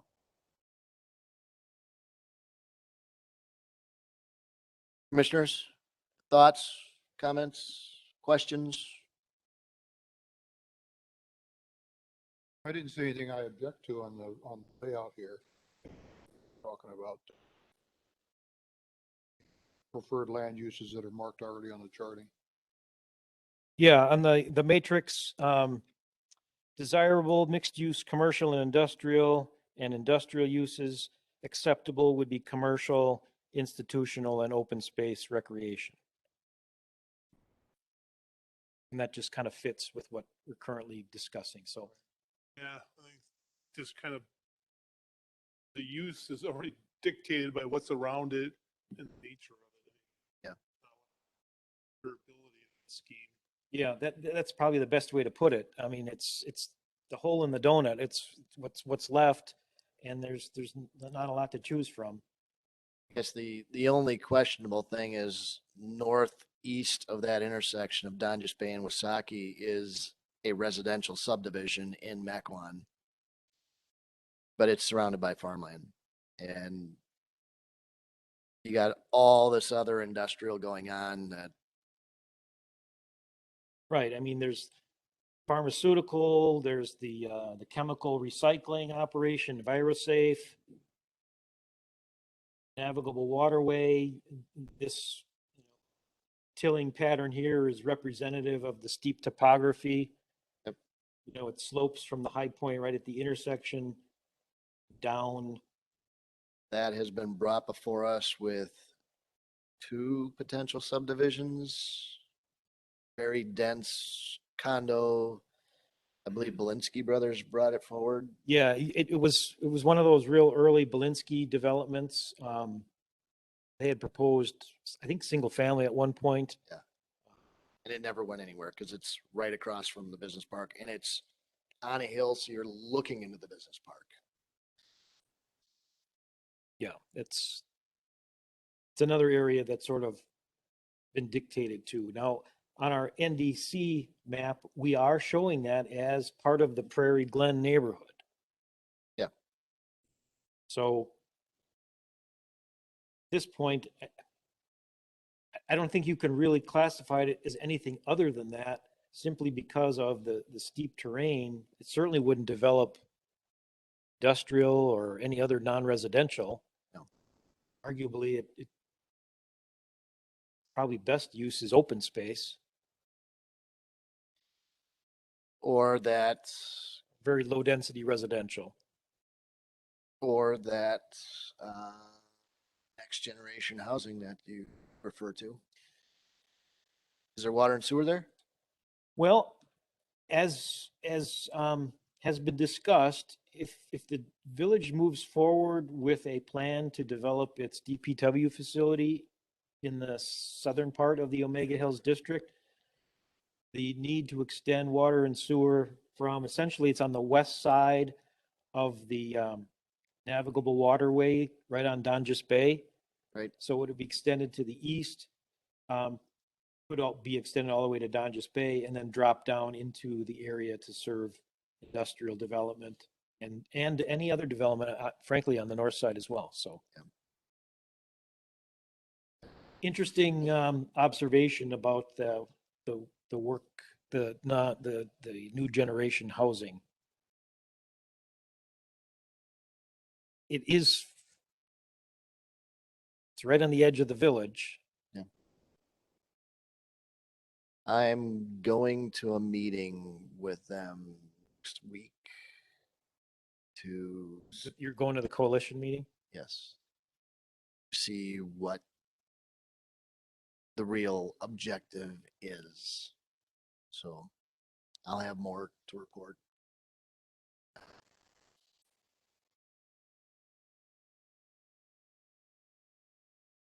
Okay, so then we won't make any changes to Omega Hills. No.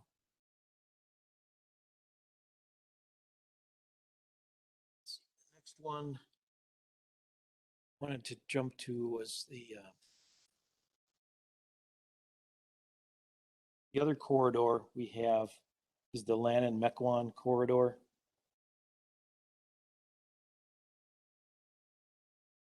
And I will admit that the Lannon-Mequon Road corridor is in large measure, at least its boundary was defined by the other corridors and districts around it, where those sort of fell out naturally.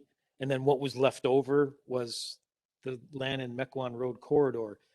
You know, originally when we set out putting this plan together, my thought was that the Lannon-Mequon Road corridor would be sort of this moon-shaped half arc from Lannon and County Line, running north diagonally across 41, connecting to Mequon, going over to Mequon, connecting with Fond du Lac Avenue, and then coming back down to County Line on the east side and being one continuous sort of commercial corridor. But just the way everything else took shape as far as the other neighborhoods and the village center district, it just didn't lend itself to being that sort of type of a corridor. So with that said,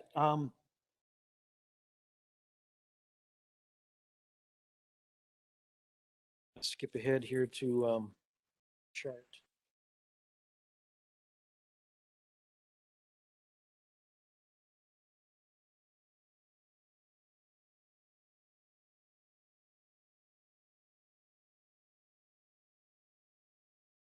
The Lannon-Mequon corridor is predominantly mixed-use commercial with service-oriented uses, including hotels and event venues, appliance sales, banking and financial uses, truck and trailer rental services, medical and general offices, institutional and government uses, independent senior and assisted living communities, and some single-family residential uses.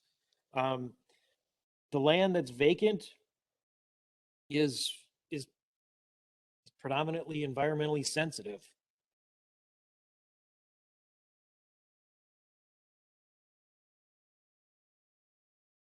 But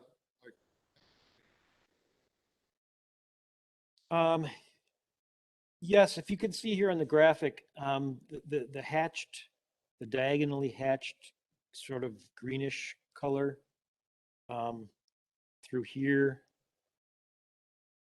This is associated with Willow Creek that runs diagonally through and eventually cuts across 41, 45, or across Appleton Avenue, I should say. And then all of this other area to the north over. This is that low wet area west of the interchange, the Lannon Road interchange. What's not owned by DOT as part of the right of way for 41 are these large tracks. And what you'll see here is right where my arrow is here, this 40 acres is part of an open space outlot owned by the village. It was dedicated to the village as part of the Willow Creek Business Park development. Because it's so low and wet and environmentally sensitive, there's nothing that really can develop there. Same holds true for this portion of the property on the west side or north side of Lannon Road. It's predominantly wet and undevelopable.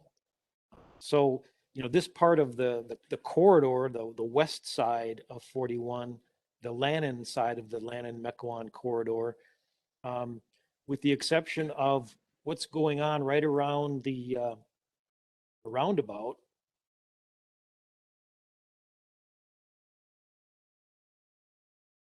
else is either undeveloped or single-family large lot development.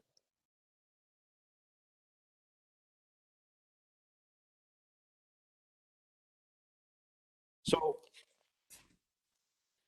as far as future land uses, the Lannon-Mequon corridor is intended to further develop as a mixed-use area with commercial, mixed-use commercial, institutional, and residential development.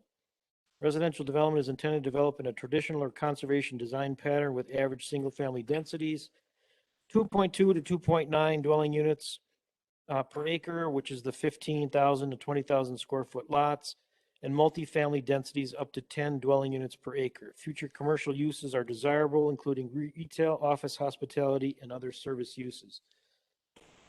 That's what's proposed, but there's really not a whole lot left to develop, at least on the west side.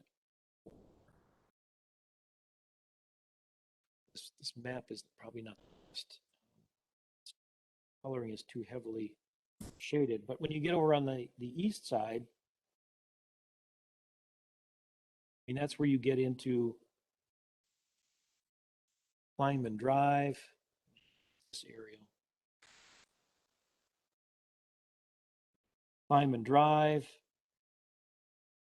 which it's predominantly built out already with small business uses. Got the hotel, event center, vacant bank. I think there's some office uses in there that are occupied. I think the owner actually has like a home office in there or something. There's this property, the silo on the hill that, there's a single family home there, but I've often thought to myself why nobody has tried to propose something at that particular location, given its location in the village. But would this be an area conducive to a higher density residential?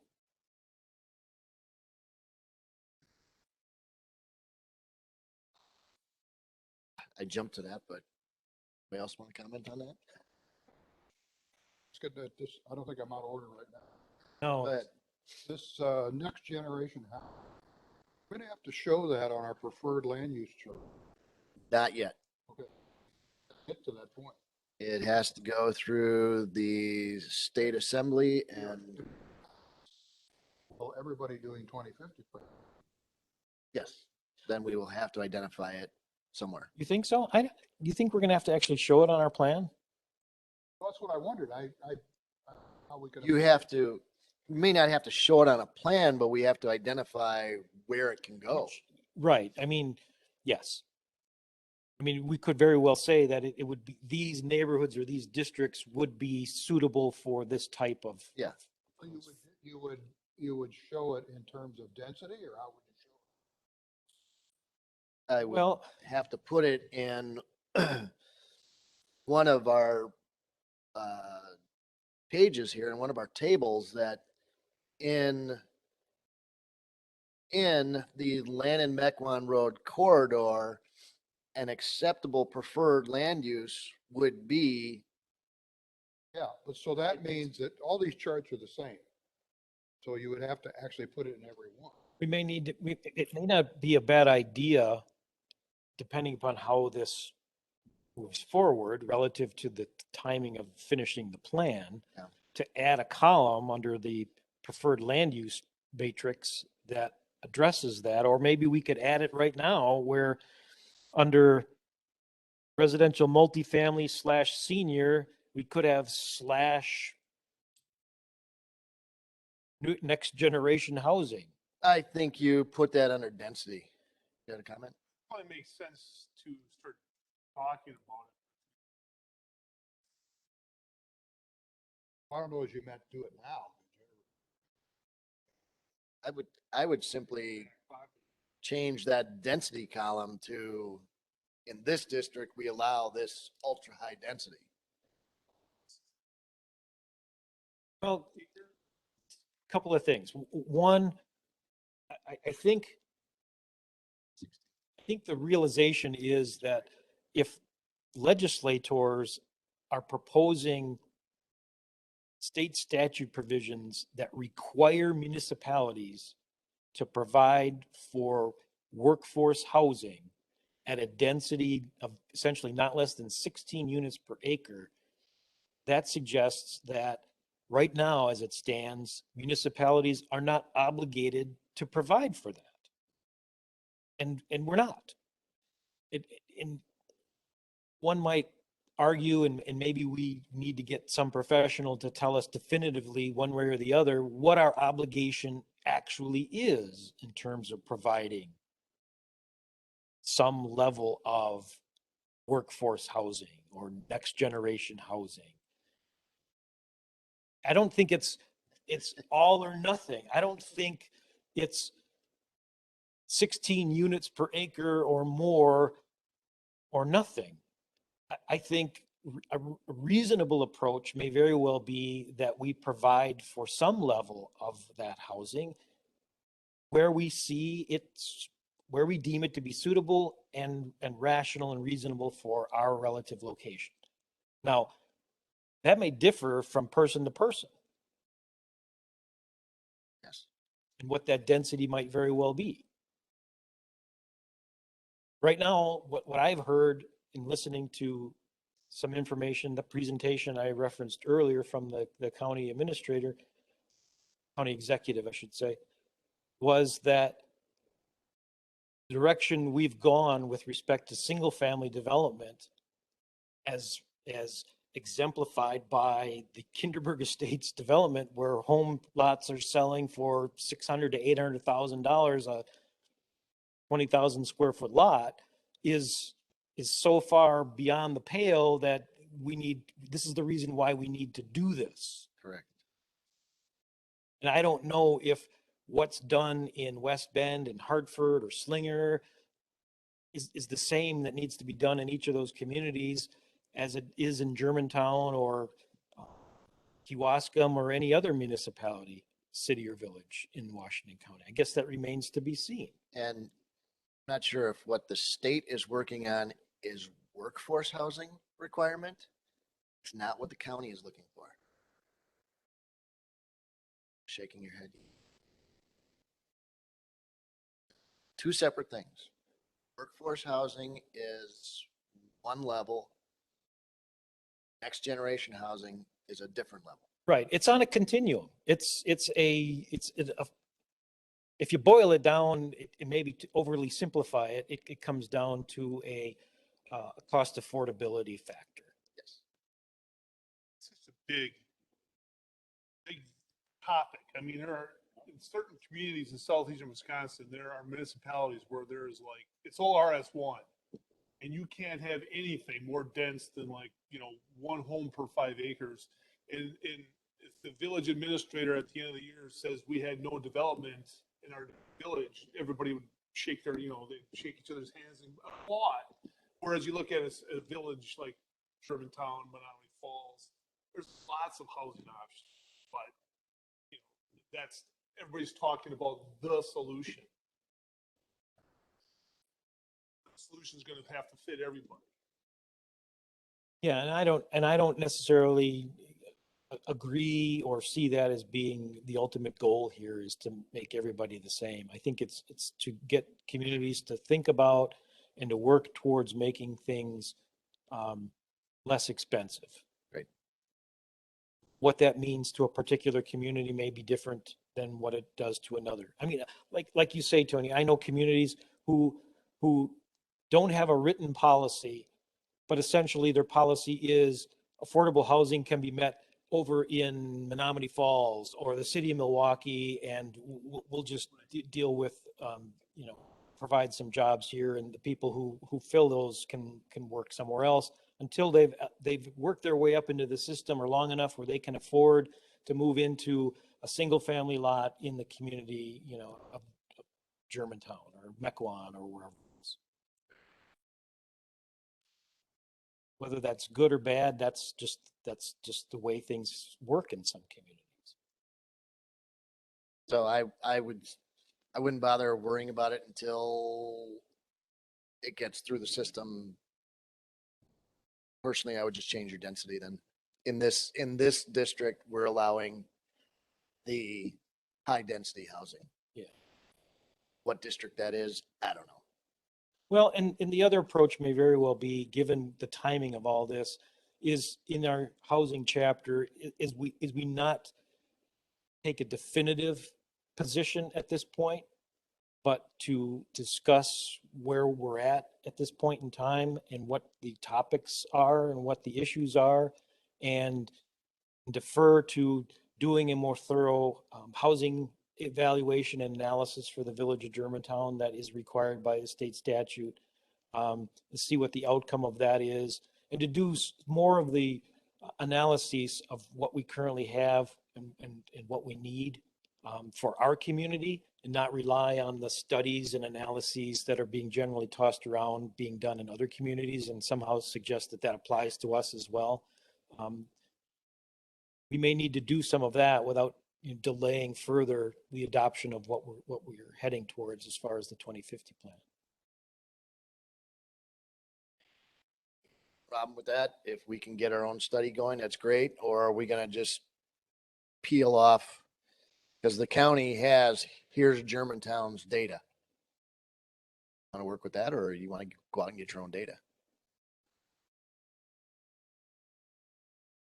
Certainly the sewer pack data that's been collected and forms the basis for some of that information is valid. There's no question about it. I mean, sewer pack has done its own housing element of their plan, speaks to an evaluation of deficiencies of certain types of housing, community by community. And if you read the sewer pack information about the village of Germantown, that information doesn't suggest, it does suggest that we're not that far off in terms of providing a level of housing that meets the demand or the need. So when you position that against some of the other information that sort of paints a more dire picture, you're stuck with this, well, who do I believe, and how is the information being used? And that's where I think it takes a little bit more of a thorough assessment on our own to decide where exactly are we and what do we need to be providing to meet what we feel is our obligation to provide housing for whoever we feel we need to provide housing for. And that's the big question. Who do we feel we need to provide housing for? Yeah. Because it's clear, unless you're accepting federal funds for certain things, there aren't these hooks in you as a community that you are obligated to provide these things. It's not a fiscal or governmental or legislative obligation. It may be more of a moral obligation or commitment collectively that a community uses in deciding what amount and type of housing they want to provide overall. We What kind can, of community we want to have. We heard early on that, you know, there's a certain element of the population, the age ranges, that mid 20s to mid 30s that we're sort of deficient in compared to other communities. Why is that? Well, because they can't afford to live here when they first start out. Right. It's only when they've worked a number of years and have worked their way into the system, so to speak, where they can then come back and afford to live here. We don't have the entry-level housing. Right. And that's clear based on what we've been approving. I mean, you can just see it. I mean, it's interesting when you think about Kinderberg Estates, how the original proposal was for, I think it was 30 plus lots. 32, yes. And the value that the developer was telling us these homes were going to be worth and the sale price that they were shooting for, the range, the market range, that sort of fell on deaf ears to many who came to speak in opposition to that development. And it was in large measure that opposition that resulted in the number of the lot count being whittled away and the lot size being increased to become more compatible with the surrounding neighborhoods. And when the developer tried to argue, well, the product I'm building is newer and it's going to have these kind of values that are equal to, if not higher than what the existing neighborhoods already have. That too fell on deaf ears. And now the project is done. I think at last count, 8 out of the 16 lots, homes are built, completed, or under construction. And as we've heard, you know, a couple of them, maybe all of them, have sold for over $600,000. Yeah. And that's way more than what they were originally telling us. Correct. $350,000 to $500,000 range, which, you know, many thought was high. And it's been far exceeded by that in the end. So yeah, that's not entry-level housing. No. By any stretch, by anybody's measure. But is this the place to put housing? That was the original question about a half an hour ago, wasn't it? So is this the right place to put housing? Is this district the right place for housing? I don't see it being a place. I wouldn't put, that's a prime site for another business. I would not put residential there. That's a prime spot for another business. I agree. I just understand why nothing has transpired. You know, as you move further along, you've got the environmental area south of Mequon Road. You've got the school district properties and their environmental area, the Menominee River running through the property. We talked about this land briefly. I'm going to bring up the NDC map because last time we talked about that in the context of the green area sticking up there from the bottom is the part of the Shane Laufen district, a preservation area. We talked about adding that 40 acres immediately to the east, right in through here, as part of the green. So that change will be done. So that be sort of a deletion from the corridor. But look at what we've got left, and it's all south of Mequon Road. Got this stuff east of River Lane. Is predominantly built out. I'm going to skip to this graphic. You've got the Aurora office and clinic. You've got Shore West Realty. You've got the Bible Society property. You've got the church into Grace Way. You've got the Stonewood office or corporate park is what it's called, I believe. Is there a Pretty much daycare built there out. now? I'm sorry? Is there a daycare? Yeah, what's on the end of the cul-de-sac to the left, Yeah. you see the little flag here, the Momentum Early. And wasn't there an engineering on the right side there? an engineering firm owns that property, but I believe they're actually renting office space in one of these other buildings on the site. So they never I built know it. they talked many years ago, they brought a site plan to us that Yeah. never really fruition. So there's some, and then there's the area right over here behind the church, which is owned, I think most of this is owned, good part of this open field here, which is right across the street from us, is owned by Faith Lutheran Church. This is their, what do you call that? Living Pastor's quarters house. for the yeah, Rectory. the rectory, yeah. So there's a handful of pieces here, back to the district map. Between Lilac Lane on the south, Mequon on the north, Pilgrim on the east, essentially the Menominee on the west. So when you look at this, there's these parcels that are perpetually for sale, developed with a single family, an old farmhouse. There's the land behind the Aurora Clinic that's owned by the Aurora folks, this piece here. Then there's this 40 acres, another 40 to the east, owned by two different entities, right at the end of Virginia Avenue. So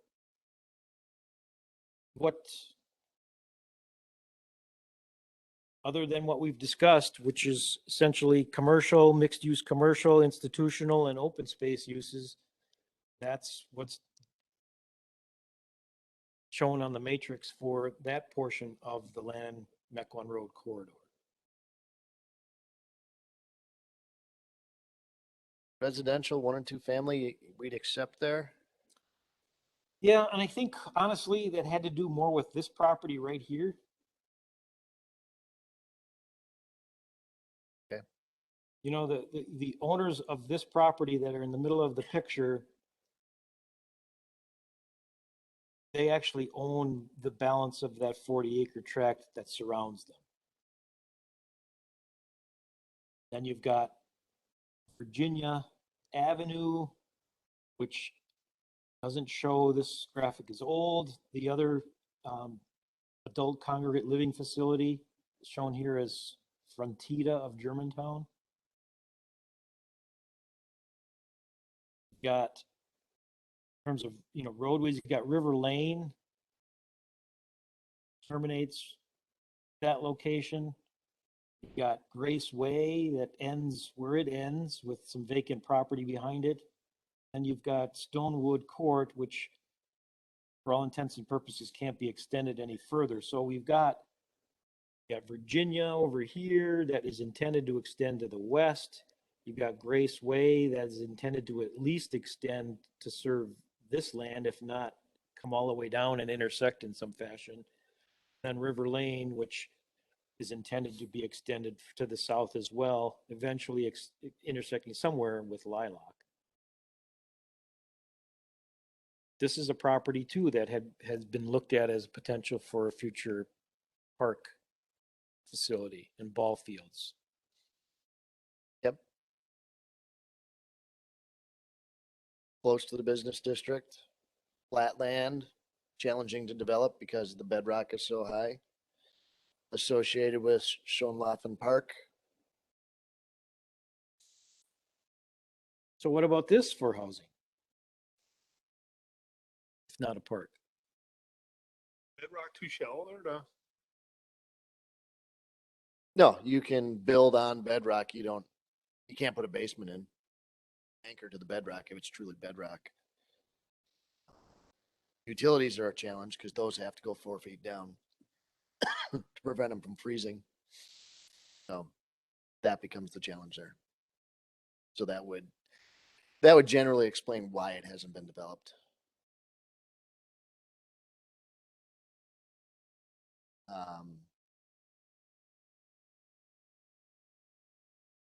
Are you specifically back to the high density housing? I'm just wondering if we need to change any of the land use No. factors in the matrix from acceptable to desirable as far as residential.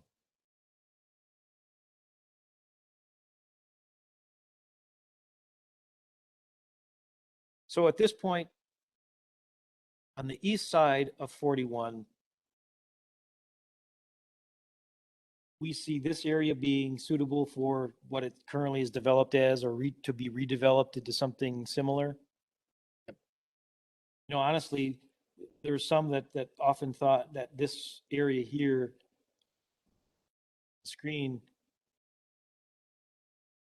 could lend itself to being redeveloped in a manner similar to the Whitestone Station development with some residential, commercial, given its accessibility. If you are going for redevelopment of that area, then it's acceptable for residential, mixed family, multifamily and senior. It's acceptable to do that. So if you were to come in, again, if you were to come in with a wonderful plan of what to do with this area, I don't think this committee would be opposed to a Whitestone Station type thing being developed somewhere.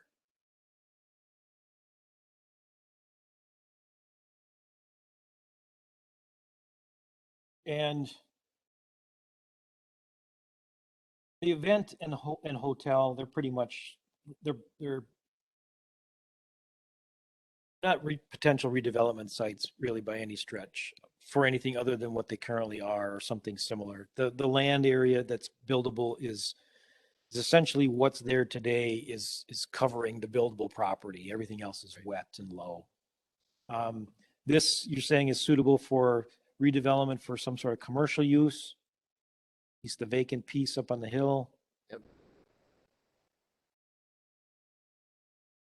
This area here, Continued commercial. continued commercial or office-ish uses? Yeah.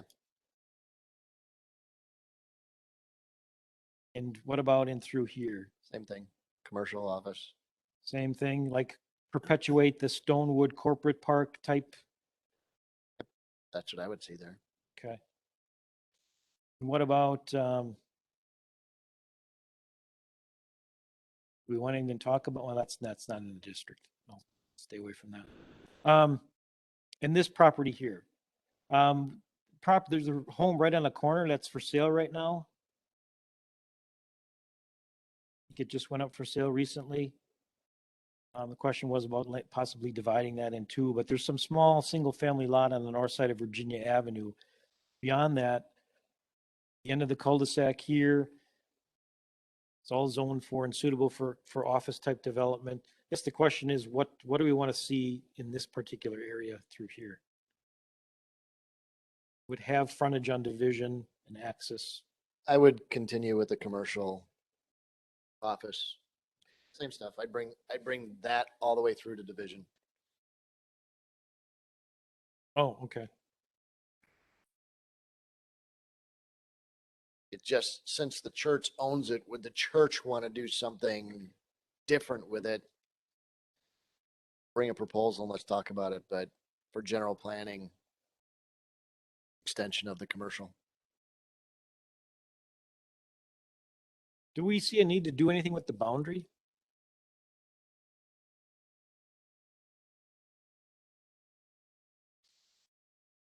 You're already changing that, where it says Lilac Lane, you're changing that to green to go all the way to River. Right. I guess the other piece is that we didn't touch on was the south of Virginia Avenue. That's the piece that we had talked about earlier. Yeah. Across from the Gables. See, there's a point where I could say there would be acceptable to be the high density housing. It's going to be big and bulky like the Gables. So there it would be in a similar context. Okay.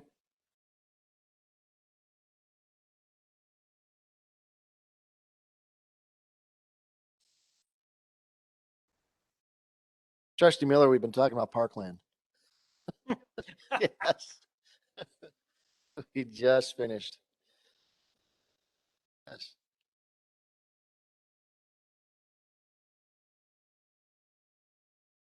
Over by Schoenlafen Park.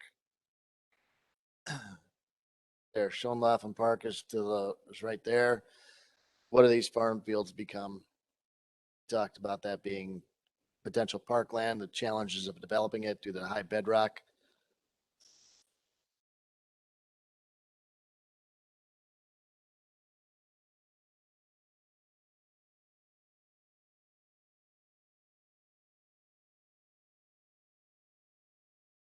No, The Menominee River? it's all wetlands in there.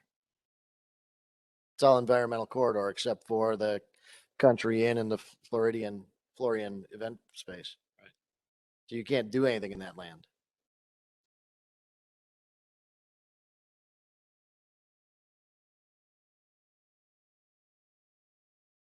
No, you have to build a bridge and then put paths in. So that's the detail of the park. That's for the Parks Department to discuss. We're at least saying that parks can go here. Okay, so back to so far, yeah. Yeah, in this, Okay, back to Virginia Highlands area.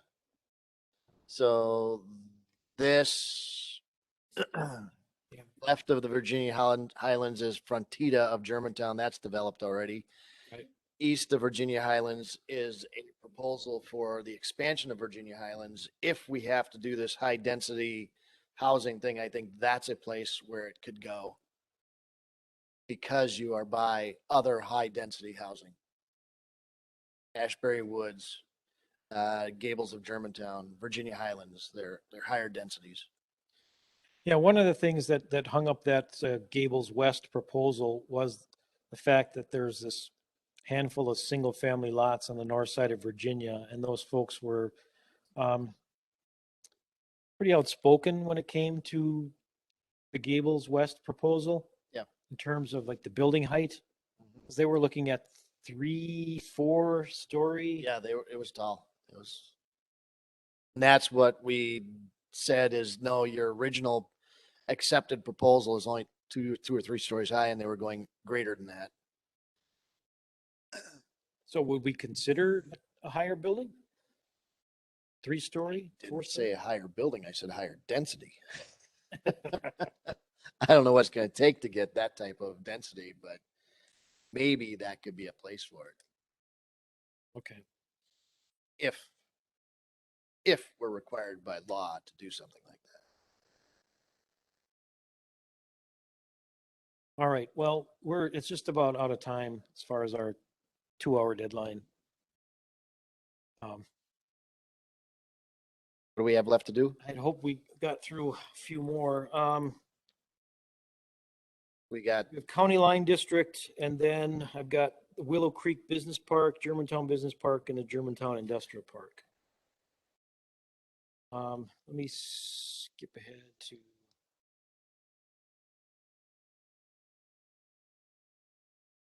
Some of this we could kind of get through rather quickly. The County Line Road District is essentially the existing commercial development north of County Line and west of 41, all the way over to Walmart. And there's not really anything that's not already developed in terms of existing parcels. The one question that I have, and I'm going to skip to a different graphic. Since it's going to be coming up next month, we have the owner of the hotel.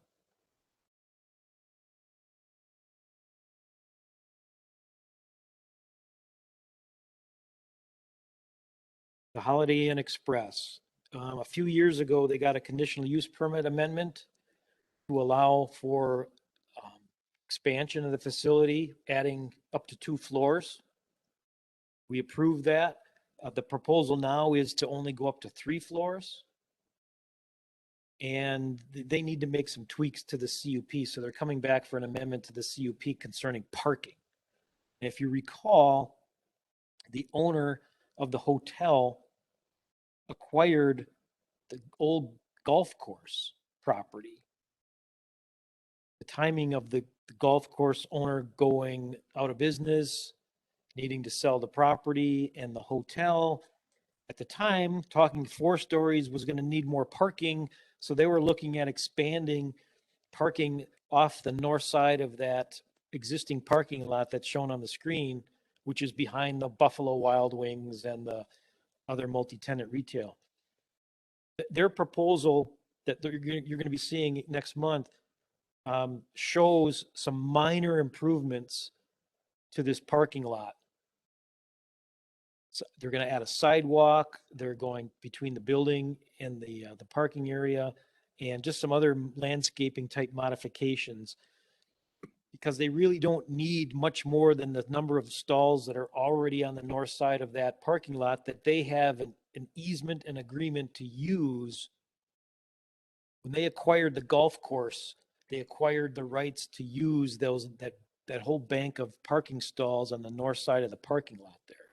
So that's really all that they need for additional parking to support the additional 1 floor they're adding to the building. The question is, since the owner is not really doing anything with the rest of his golf course, he's just letting it lie.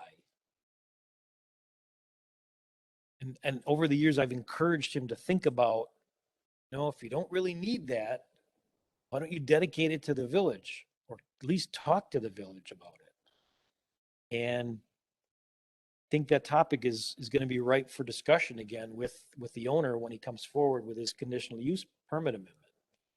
Parkland. Right. Large is that parcel, Jeff? Like, where's the boundaries of it? The old golf course. Here, I'm gonna bring up another graphic. Be able to better show that. Just a second here.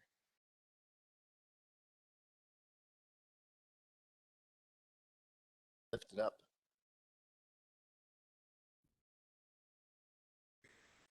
In some cases, you can actually lift it up. Likely of this one, they would tear it off and build a new one. Unfortunately, I can't move that box, but you can sort of see the blue line. Turn the box off. I- X on it. No, the X. Yeah, but it shows it as 34.66 acres. So keep that blue line in your mind. It goes off, but you can see it. It sort of wraps around the west side of the Rivers Bend condominium area. So it's along the north here. It extends. You see the river runs through it over here, and most of this is floodplain. Yeah. Which is conducive to that type of a use. But at the same time, there's still an existing system of cart paths that could easily be connected and made into like a trail. You can't build on it. No, you You can't can't do anything build on with it. it. But it could easily be, and this is my own personal feeling, it could easily be, if you have access to that parking lot, the ability to use a handful of stalls, in the wintertime, it could be that cross-country ski place you go to and you zip around the river, or a walking facility. The downside of all this was, if you remember, the residents basically said, we won't object to increasing the height of the hotel if the hotel owner buys that golf course property and doesn't develop it and just leaves it alone. Right. So it's grown up in buckthorn. So it's going to be, yes, it's going to be a nuisance property in a relatively short amount of time. And that was one of the reasons why I think at the time, the Parks Department was sort of saying, we can't take this on as a village park property that we need to actively maintain. That we just can't afford to maintain the stuff we have now. Now, granted, that was a number of years ago. I don't know what circumstances have changed, but this property is just sitting out there, and it has a Menominee River running right through the middle of it. It's 35 acres in size, And it just screams, you know, some sort of public park purpose. Right. Use. Right.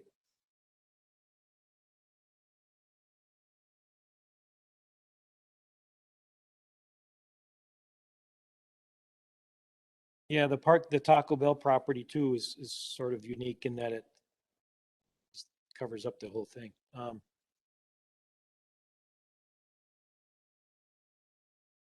Essentially what's there wooded in this box is all part of the, this property where the little multi-tenant center is right there where Taco Bell wanted to go. But it's all floodplain. But it's predominantly floodplain and wetland. That too, you know, somebody recently was interested in this particular property, and I made the suggestion that maybe you throw out the idea to whoever is looking at possibly buying this. If you don't want the headache associated with this wooded area and the floodplain, you know, consider dividing the property and dedicating it to a conservation organization or the village or some other entity. MMSD probably would take it for sure as part of their floodplain green seams program. But that abuts, you know, the old golf course property. So there's some potential here for something more than what's just sitting there idle. Okay. But there's nothing else developable in this district. There's really not. I mean, that's essentially it. Over to the Walmart, the We Energies. I mean, this area behind is all wetland and environmentally sensitive. On the east side of the driveway through the Walmart property. I mean, there's redevelopment sites.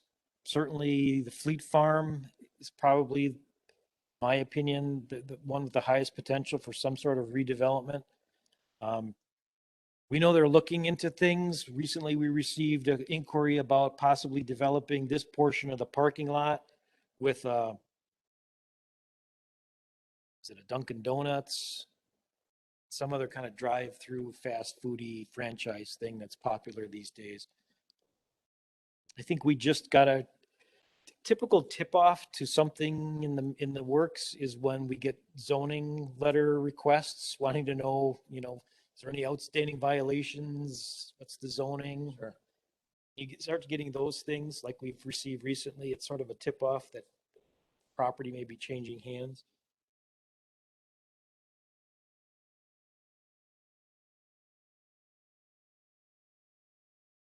But other than that, you know, everything else in the district,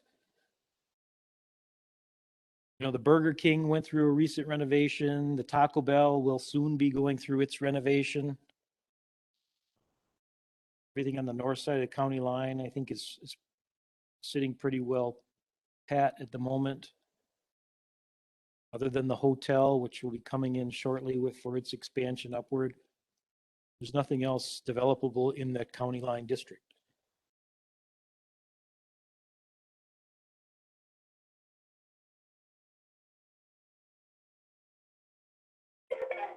Willow Creek Business Park District. Hello.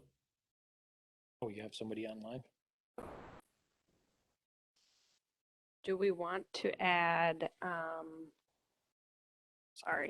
do we want to add open space and recreational as desirable in that county line district? Yes, for that old golf course. Okay.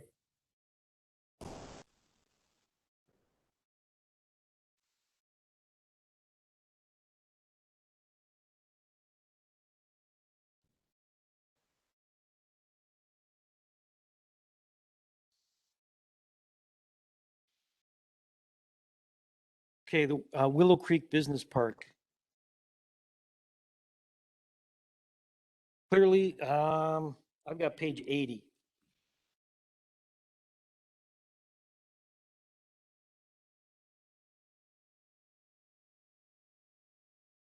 This graphic's not going to help much. This one might be better.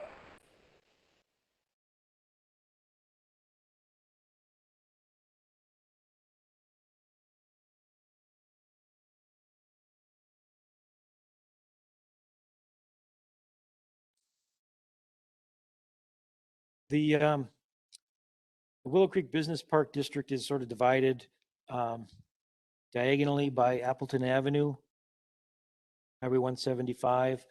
The east side, if you will, is predominantly developed. There is one available parcel. It's about 24 acres in size. In this location, we have approved a site plan for about a 240 some thousand square foot. I don't know if, I think it was multi-tenant industrial building for Ryan Companies. The plan was approved. They came in, they wanted to make some changes for a prospective tenant. And then we never really have heard much at all from them in the last year and a half. So of the developable property in the eastern portion of the Willow Creek Business Park, it has already developed. Now, I would point out that this house and barn that front on Appleton Avenue, the house is currently for sale.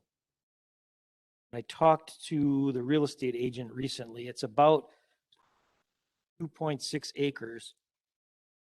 It's owned separately from the barn to the right.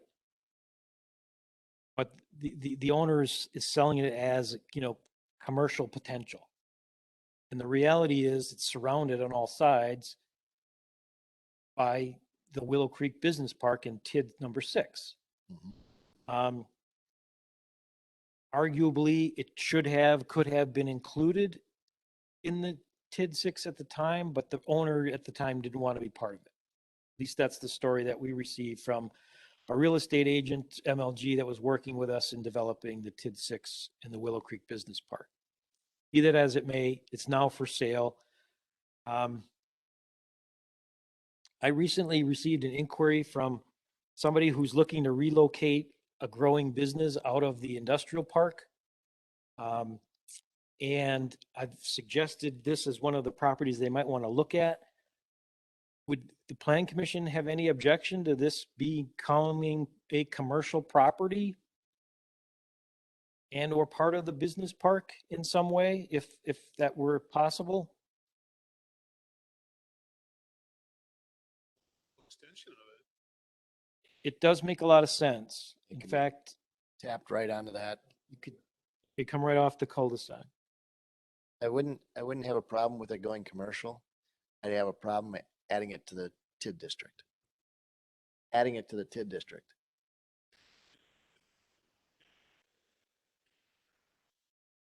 Well, you get all the benefits of the TID, you get adjustment. But we offered it to you 5 years ago and you said no. Well, look at it this way, and this is the way I'm looking at it. I have a prospective business that's growing. They're looking to expand the number of jobs they provide. And this is me assuming this is the case. It may not be. The asking price for the house property alone is $400,000. That's one of the reasons why these real estate folks don't want to reach out and include these kind of pieces in their business parks, because the value or the cost of the land they're buying doesn't equal the value they'll get out of it for selling it for industrial use. So this may very well sit here for sale for many, many years with an asking price of $400,000. It's 2 acres. Any development, commercial or otherwise, is going to have to provide its own stormwater management, its own parking. The size of the building that they could fit on 2.5 acres with those demands is going to be relatively small and may not justify price. Is it worth it to the village possibly help subsidize the acquisition of it with some of the TID funds to get it to become and redevelop as a job creating business as part of the district? That we probably would have welcomed it to be as part of the original proposal. Is that not an economic question that would go to the village board and not through the plan commission? It is. Yeah. So it's more of a rhetorical question at this point. It's philosophical. Yeah, if you wanted to develop it as a commercial site, fine. If you could even access the Willow Creek Way, fine. I'd rather have you off of there than off of Appleton Avenue.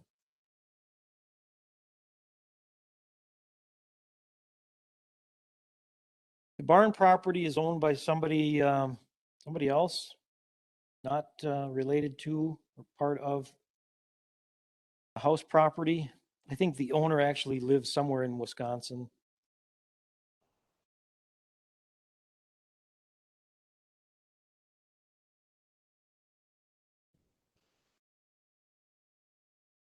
Anyway, it's a separate parcel. It seems to be fairly well maintained. I don't even know if it's used for storage or anything. It doesn't have the typical look like it's being used for some sort of commercial storage. In fact, if you didn't know it, you'd think it was part of the farmhouse, and probably was at some point, right? At some point it was, yes.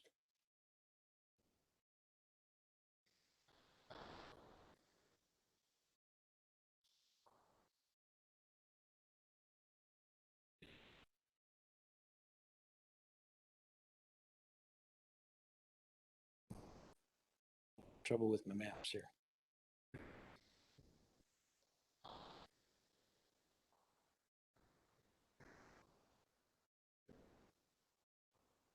No, it's No. the last site that's available in that park. It's part of the Willow Creek Business Park, yes. Property from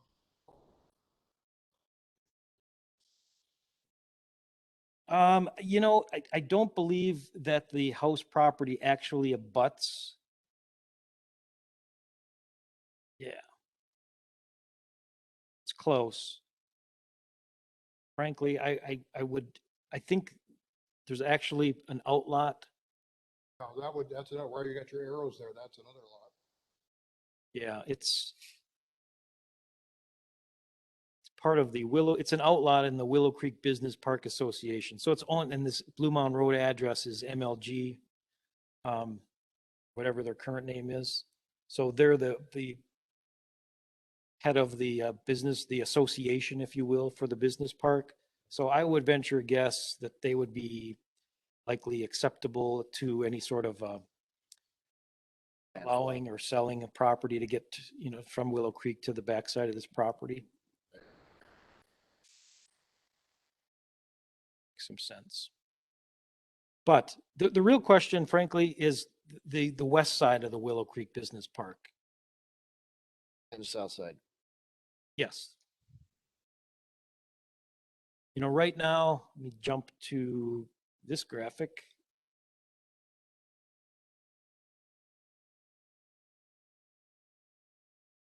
So what happens along Lannon Road, west of Lannon Road? What happens where it says Blue Bear Home Decor? All the way over to Dollar Tree. What happens along County Line Road? Right. Well, right now, as you can see here, the boundary for the Willow Creek Business Park includes my arrows where the We Energies facility is. The Lannon Road intersection, where we determined or discussed that commercial node is actually in the northeast corner of that intersection. We talked about these neighborhoods being residential neighborhoods in the future. And the balance of this good slug of this property that's not We Energies is owned by one particular farmer who lives in this house here. And then the other big slug of land in the south, all the way down to County Line Road, is owned by a trust represented by a single entity. And then there are these, right where my arrow is, and I'm going to try and close. There's a series of long and deep residential lots through here. Skip to a different graphic that might be a little more helpful.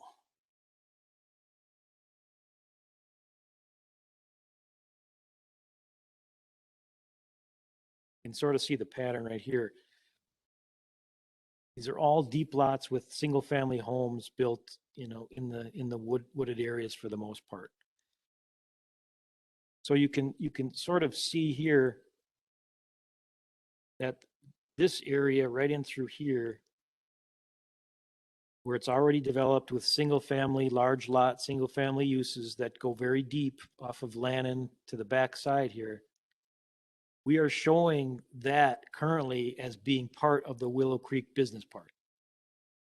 The question is that the appropriate boundary to include those existing lots in the Willow Creek Business Park? Or should this dashed line here, which represents the sewer service area as it currently exists, should that define that western boundary of the Willow Creek Business Park? Or would they wouldn't be better off in any. Amy Bell neighborhood. Well, maybe that, okay. It's likely, it would probably make sense for us to include, if we did include it in a neighborhood, to one of these, Amy Bell or this other one. And somehow redefine this boundary here. I think that's more, You know, it certainly is the easier approach. it's the question of how do you back up single family homes to an industrial park? And because those are such long, deep lots, they have their own buffer. Those two farm lots, easy to go industrial and leave those houses residential. Well, right now we've received a conceptual development plan from a developer for the southern portion of this area.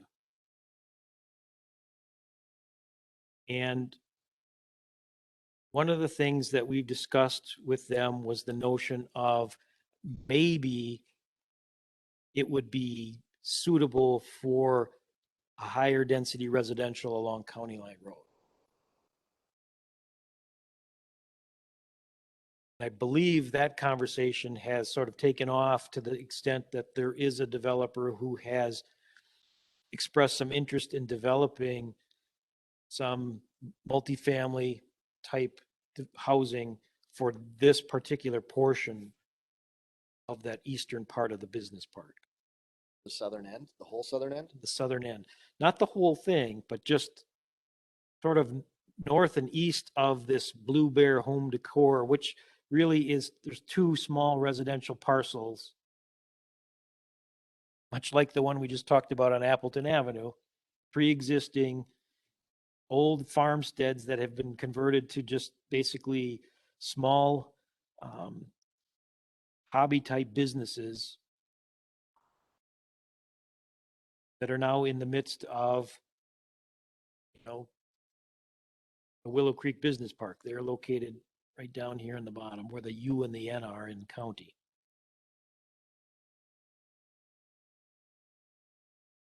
Okay, so where's the multifamily going then? Well, what I've been told, it would be, I'd jump out of here. This area right in through here. Yes. What are they putting at the land in the And at the county line? corner, they're contemplating like a quick trip.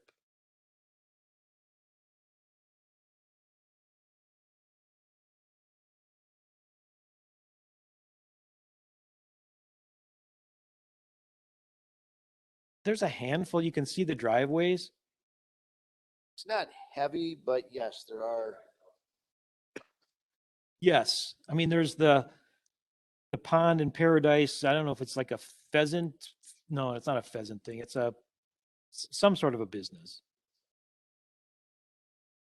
You know, all of this wooded area, it's low. There's the Willow Creek. You can see the driveway going across the navigable stream there. You know, winds back to this rather nice house in the back. What is it? For Parkland? Got a few more houses north on Lannon Road.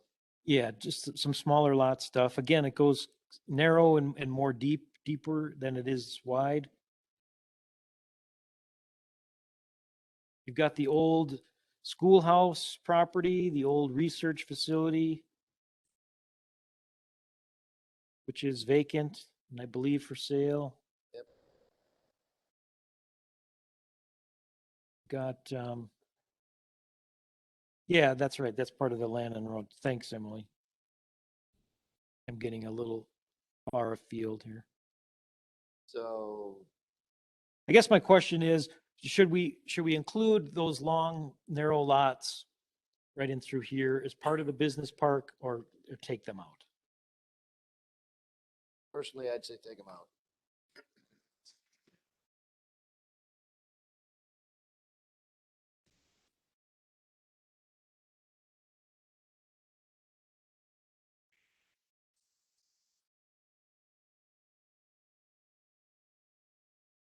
Would you then want to include those few houses on the west side of Landon Road as part of one of the neighborhoods as well? Yeah, I'd Check bring Willow Creek down to Landon Road at Appleton. Oh, you mean like take this? Yeah, This whole take band that out? and add it to Willow Creek. And whether you want to add the purple area to Willow Creek or Amy Bell. Okay, that makes sense. And then just take Lannon Mequon Road boundary and run it right up Lannon Road. Yeah. And cut it over Yeah. and include all of this in the neighborhood. Yep.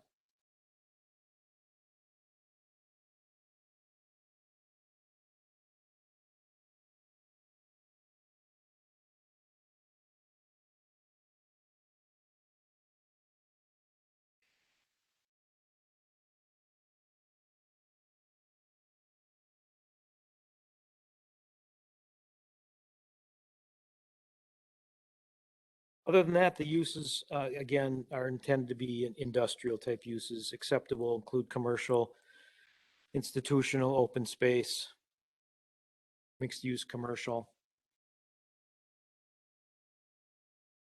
I mean, originally the thought was that when the east side of Appleton Avenue, call it phase one of the Willow Creek Business Park had built out, then the west side would start, and that the land in this location would likely be the first to go. That sort of worked out to be the opposite, that the interest from property owners is coming from the south side along County Line first near the intersection. So it may very well be that this area, the south side of the West Willow Creek Business Park, develops first. But I guess another question is, are we okay with encouraging, allowing, wanting high density residential?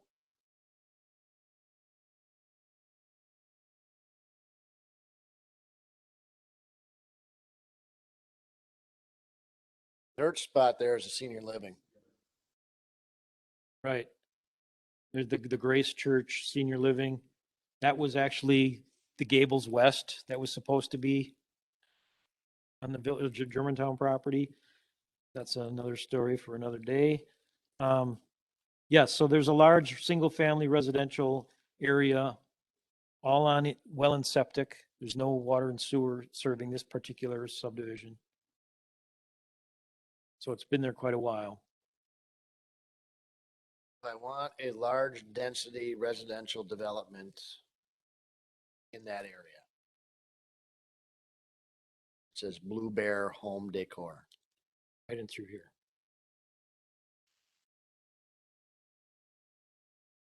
So what do they mean by high density?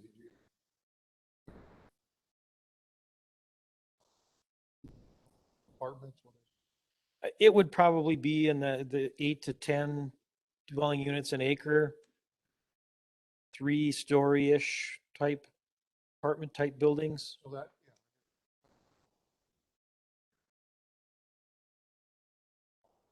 And it certainly would be a change for what's out there.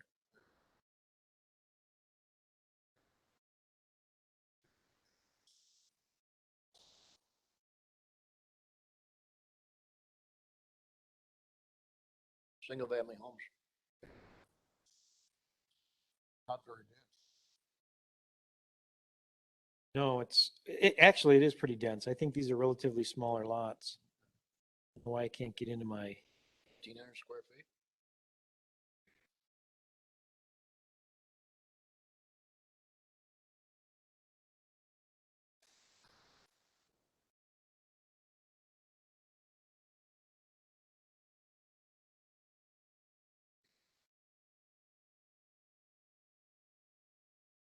yeah, I'd say in the quarter acre-ish range. Street view's not really good.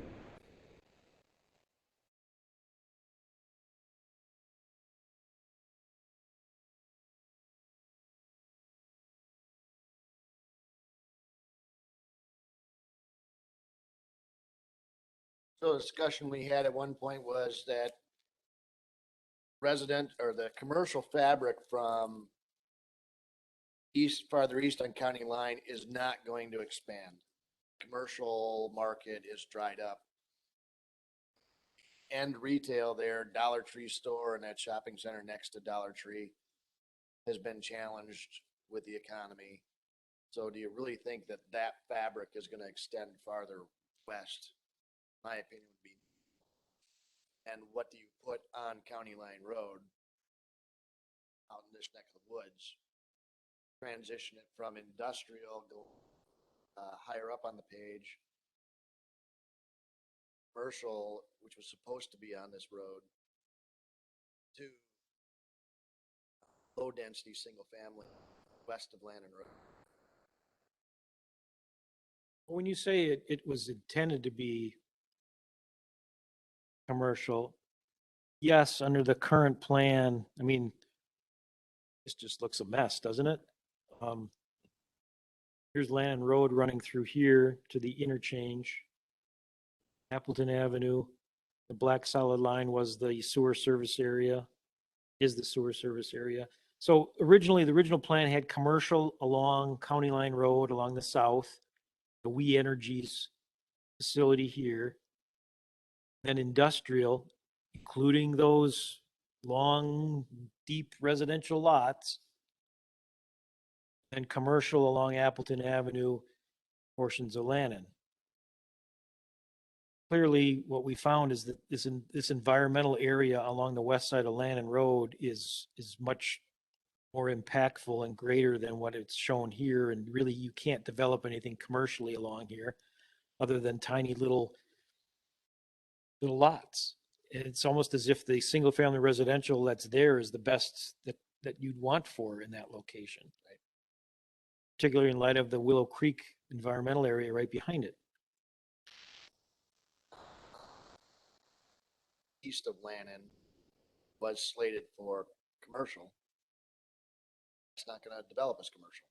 Right. So can you change that red to multifamily? Well, let me ask you this. When you look at this existing commercial area and how it's ending here, I mean, what do we see happening with these buildings? When we talk, and we haven't talked a lot about it, but converting in some of these retail spaces for higher density housing, does that make more sense than to encourage it a quarter mile of road down the street on a green field? Granted, we're not going to get the same developer who's going to do both, but Yeah, the likelihood that I'm going to tear down or retrofit that for residential, I see that as slim and none. I could see it going to an office use. I've seen a lot of retail buildings converted to offices, but never have I seen them converted to residential. yeah, well, it may be premature, certainly for us.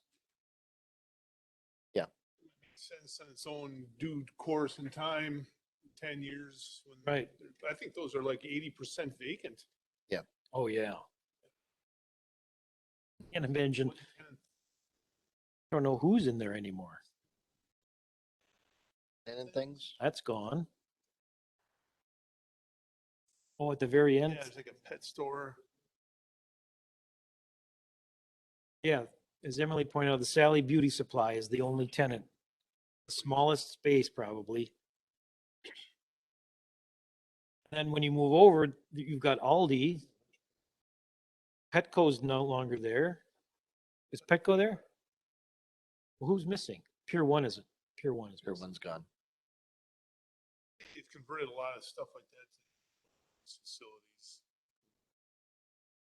Smile Logistics. Oh, yeah, that's right. Tell us more about that.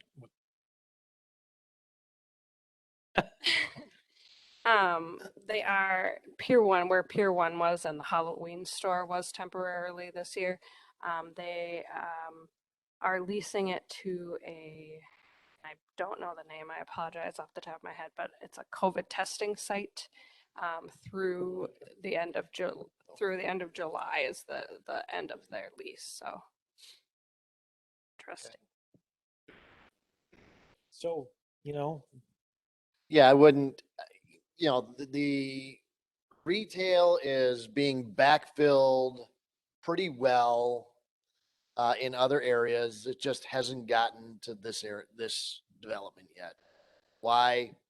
Who knows? Developer still has leases from these people. They're still being paid, so he has no incentive to release it. I know a couple of buildings in Mequon that have been vacant for 10 years because the old tenant is still paying the lease on it. So that may be the situation here. It will redevelop in time. So I'm not too concerned about it. But I don't see it being converted to residential. So to put residential in the greenfield, I am not opposed to that.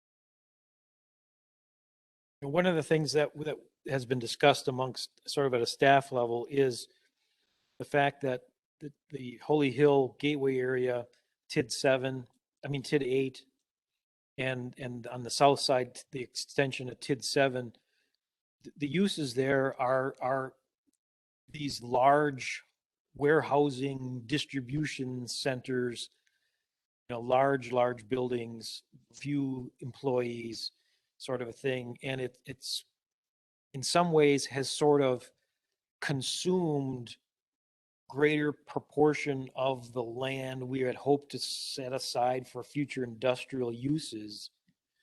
And so we at least I still feel we need to continue to look at areas like this that we've started as an industrial park, and this one is more of a classic phase 1, phase 2 kind of thing for the sort of smaller scale industrial, off the beaten path, but yet close to transportation facilities. Lannon Road to the interstate is not 2 minutes away. It's probably 3 minutes away or 4 minutes away, but more suitable for those smaller building sizes, the 100 to 300,000 square foot buildings, and not the 750 to 1 million square foot distribution stuff we're seeing up, right along the highway. Right.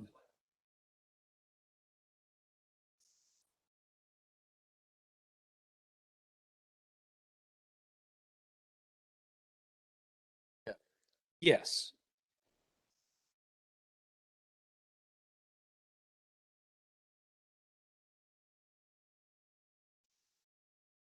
Well, and that in part is sort of the dilemma of what's been put in motion is the users, the businesses that want to locate there are these large distribution type facilities. Now, maybe the 2-minute travel time properties have been eaten up now. except for the one Zilber property that's on the north side of the Gateway Crossing, south of Rockfield, that's still available.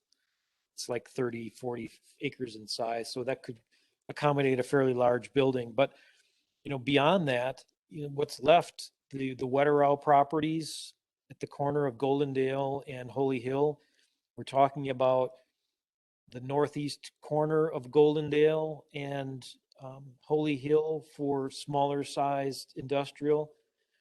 Then we're looking at the Freistadt district, south of the railroad, north of Freistadt, west of Goldendale for, again, smaller size industrial. So yes, there are areas we're anticipating being developed for those non-transportation desperate type land uses, but I guess time will tell. And the question here, frankly, was, if not commercial, what type of use could or would we want to encourage along the south side of this business park along County Line that would provide some level of a buffer to the residential, the pre-existing residential on the south side? I mean, I don't think we can ignore the fact that it's there. Granted, it's in Menominee Falls, but it's there, and those people are going to have voices just like as if this were in the village of Germantown. And because they are now accepting of the higher density that's built to the east of them, putting a higher density residential to the north of them would be less of a challenge. And it makes the buffer between the industrial higher up and them. Right. I think ideally that whole stretch from Lannon east over to, the driveway for the Grace Church, that half mile, is a quarter mile, would be better suited for residential and some smaller retail, maybe a Quick Trip-ish thing at the corner to serve as that buffer along the entire stretch. Yes. But as we've discussed, and you can't really tell in this graphic, but this area right in through here is really high. Like 20 feet, 30 feet So high. anything that develops in this location is going to be clearly visible from anywhere along County Line, even if you had apartment buildings and a small commercial facility along this stretch. Well, I think it all depends. If I put a series of 2 and 3 story apartment buildings climbing that hill, put the last 3-story building right up against that tree line, a commercial industrial building on the far side of that tree line is going to be as tall as the trees. It's not going to tower over them. But you'll have the transition buildings that lead up to it. Can you put the little guy on road? Trying. Even that doesn't zoom back, leave the road view, back out of this. Can you just slide down onto it?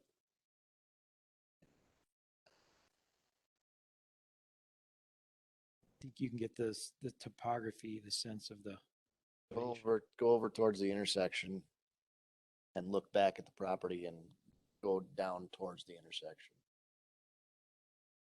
There you go. There you're starting to see it.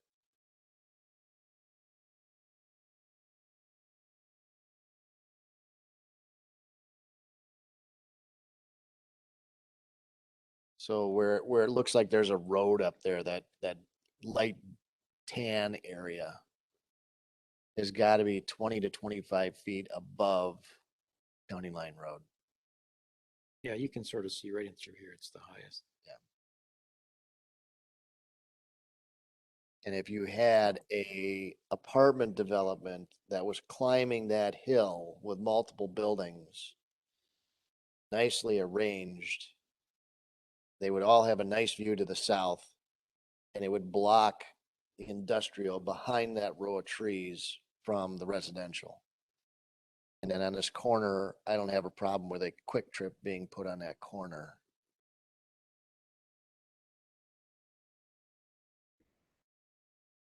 They have a fairly tight area.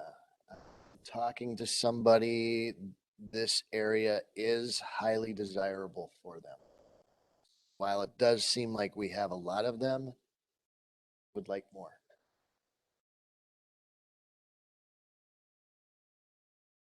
And you know what, the next gas station, there's another gas station at the next intersection, but it is a very small, very difficult to get into. Doesn't service trucks. And if this industrial area is more trucks, you're gonna need a gas station that services them instead of sending them up to Holy Hill Road.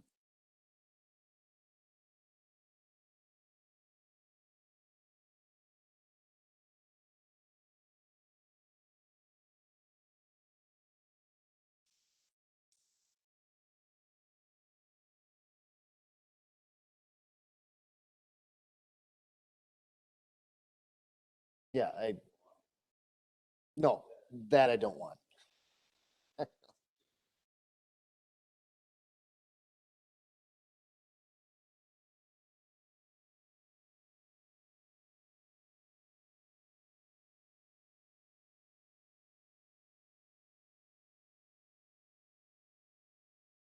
Perception of high density is, and we've been through it on this board for years.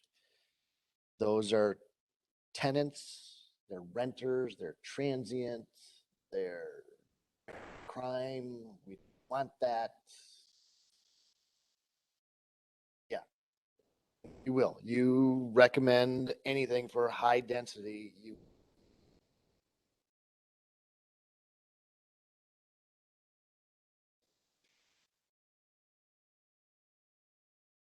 and yet that is what is going gangbusters now. Is the high end, high density.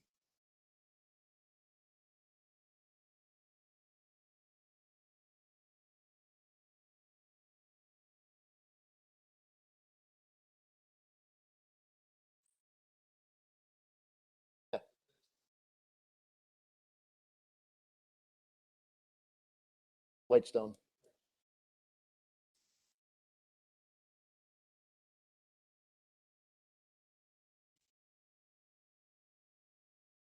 No, I think in this case, my understanding is the developer looking at this is talking market rate kind of stuff.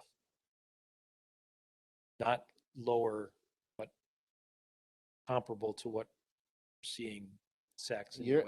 I'm not seeing low cost multifamily being developed. Everybody's developing this high end to go after the millennial market, the 20 something, the young 30 something, because that's what they want. They want all the amenities. They want the ability to move in and move out. They're striking deals with them. Hey, if you leave here, I got another apartment building there. If you leave here and move there, I won't do anything to you.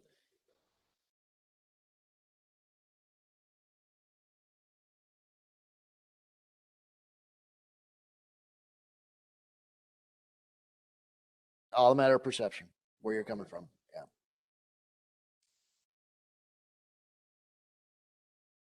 No, it wasn't. And we tried to make it a higher end development and we got pushed back, and so got what we got.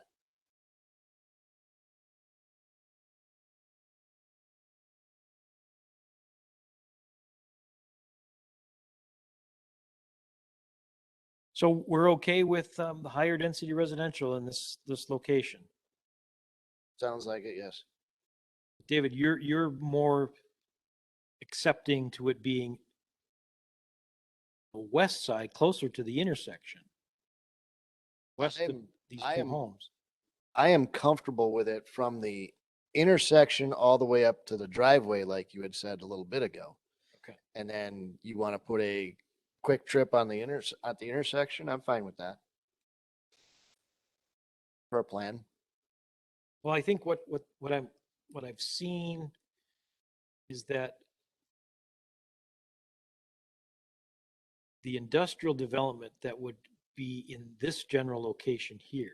Yep. Developer doesn't want to go to County Line Road with a driveway. Good.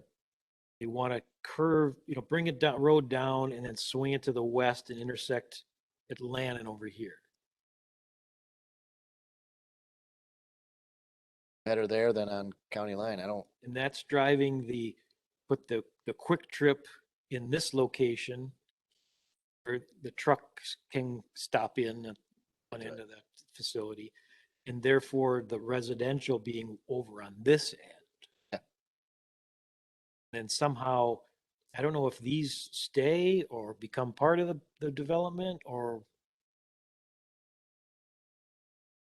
I suppose they end up being these freestanding parcels like we've seen up here on Appleton Avenue we just talked about. And I always hear the complaints about there's another farmstead being torn down. Barn is gone. Farmhouse is gone. I remember seeing that, driving by that as a kid. It's a memory from my childhood. And there's only so many barns left in this state, and they're all being torn down. I hear about it when I get home tonight. But yeah, that's, you'd like the farm to be preserved, the farmstead to be preserved if you can. Can it be a feature for a development? If a developer so wants to. well, the stuff that's down here, I don't think is sentimental sort of stuff you're talking about. Can't get to my street view. I don't know, but the barn over on Appleton is one of those barns. Yeah, that one is more like that. Yeah. I think because of the way it's been maintained. Yeah. It's got a character to it. It's got a character to it. I don't know what's on County Line, what's at that other development. But you've asked what's going to happen with it. It's probably going to be torn down.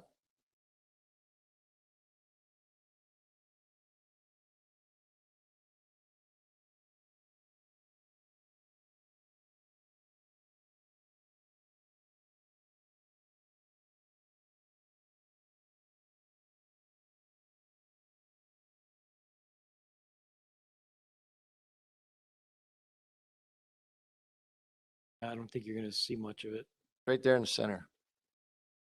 The white peak there. there. A lot of stuff going on out there. Yeah, those buildings are nothing. They'll be knocked down. I mean, they knew what they were doing when they planted those. Yeah. So this may be a couple of home properties that could coexist some way better than others, similar situations, but. All right, so we'll redefine the boundary. We'll add multifamily residential as a desirable use. Yep. With this area in mind.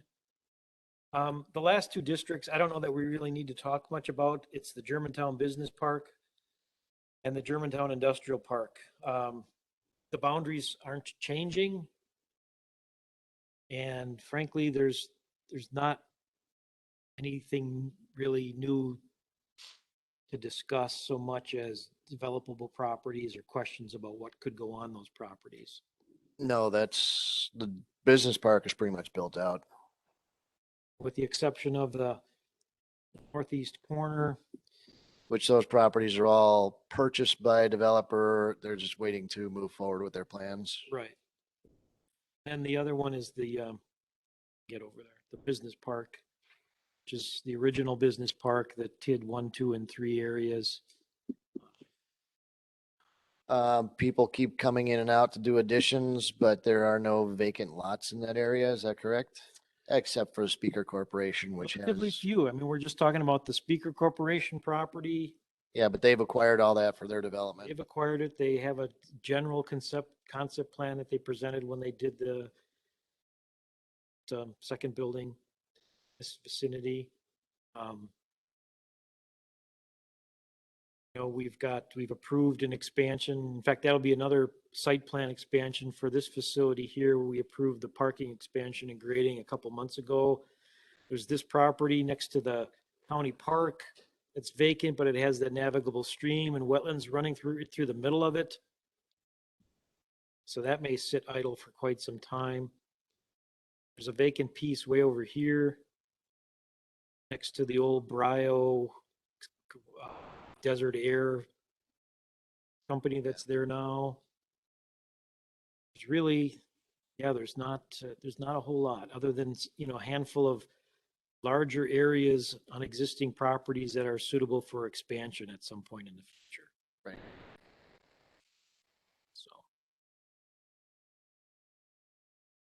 So there's really no need to adjust boundaries per se, and the uses we know are pretty much set in. It's already allowed. So Okay.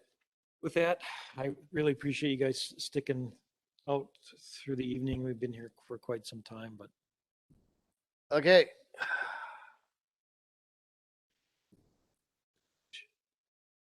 we'll make changes to the NDC maps and matrices as we've discussed. And I don't know when exactly, but we'll bring back a final draft of the NDC chapter to present as part of the next community meeting, which at this point, I don't know exactly when that's going to be, but we're going to be talking with with Craig from Grafe tomorrow, and we'll maybe have a better idea. So we'll be able to report more on December 13th. When are we doing the Village Center District, or do we already do that? I thought that we pretty much got through the Village Center District and the Holy Hill Gateway area and the Freistadt District, but if you want, we can go back through that and talk in more detail. Nope, I'm good with that for another day. All right, anything else for tonight? I do not have anything else. Yes, sir.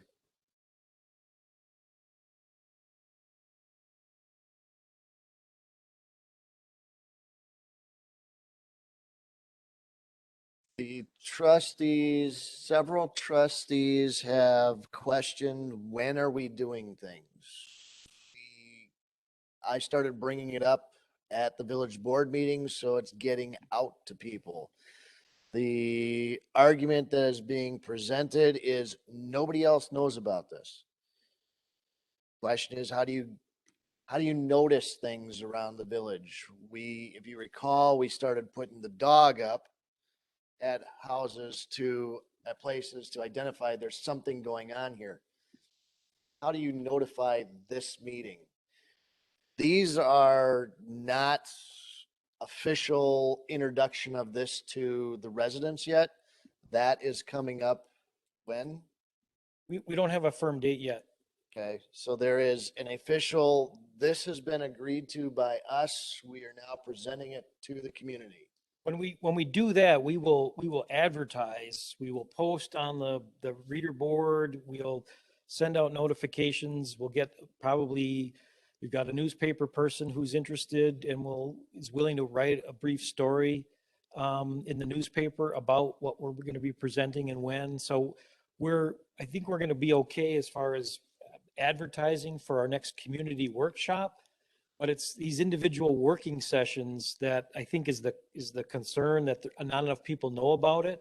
I don't know, Jan, if you thought it was a working meeting or we're actually presenting the full plan for comment.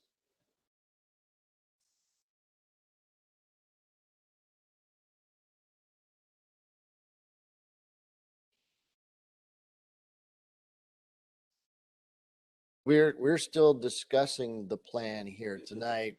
Do you see the charts that we are going through? Do we want this, and this in this district? Yes or no? Desirable, allowable, undesirable? We're still going through every one of those as a group to have a consensus. Yes, we agree with every one of these. I can't imagine people sitting through and listening to us discuss those topics.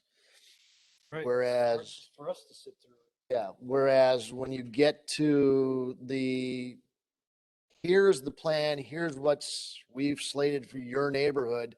Come and look at your neighborhood on here and come and talk to us about what you like or don't like about what we've said on this. Simply a discussion tonight about multifamily housing on County Line Road. Multifamily housing, you bring that up anywhere, this room is full. We're not ready to debate and argue, is multifamily housing here the right way to go? Is it the right plan? We don't have a plan. We're just saying that we need a buffer between here and here, and multifamily would work. The gentleman's, Mr. Frenz's property here, we could go on all night about that. Just talk to him. We almost did until you got it stopped. It's not the right time to have that level of discussion. So we're more general right now. As soon as we get the plan to the point, we got how many more of these meetings do we have before that? Two.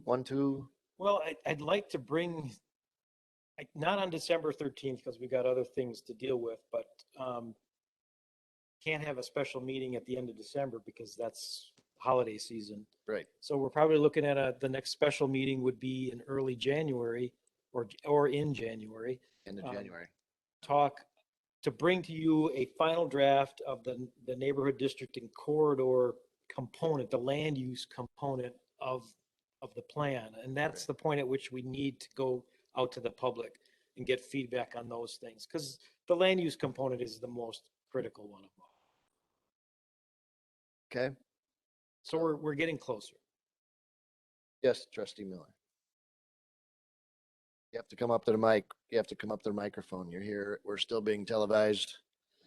They still want to hear you. No matter, they may be sleeping in bed thinking they're watching Johnny Carson, but.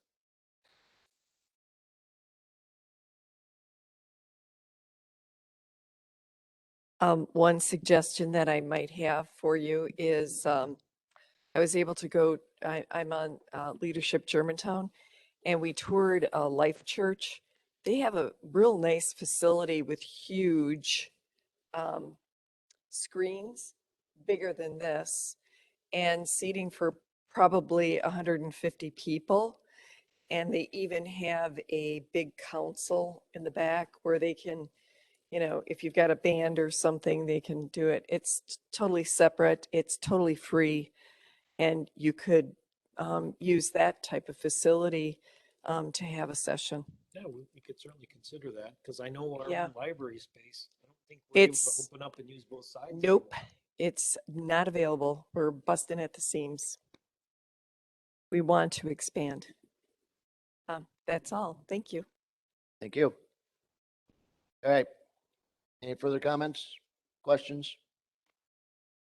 I have no announcements, so I will call the meeting adjourned at 10:03. Thank you. Bang it. Thank you.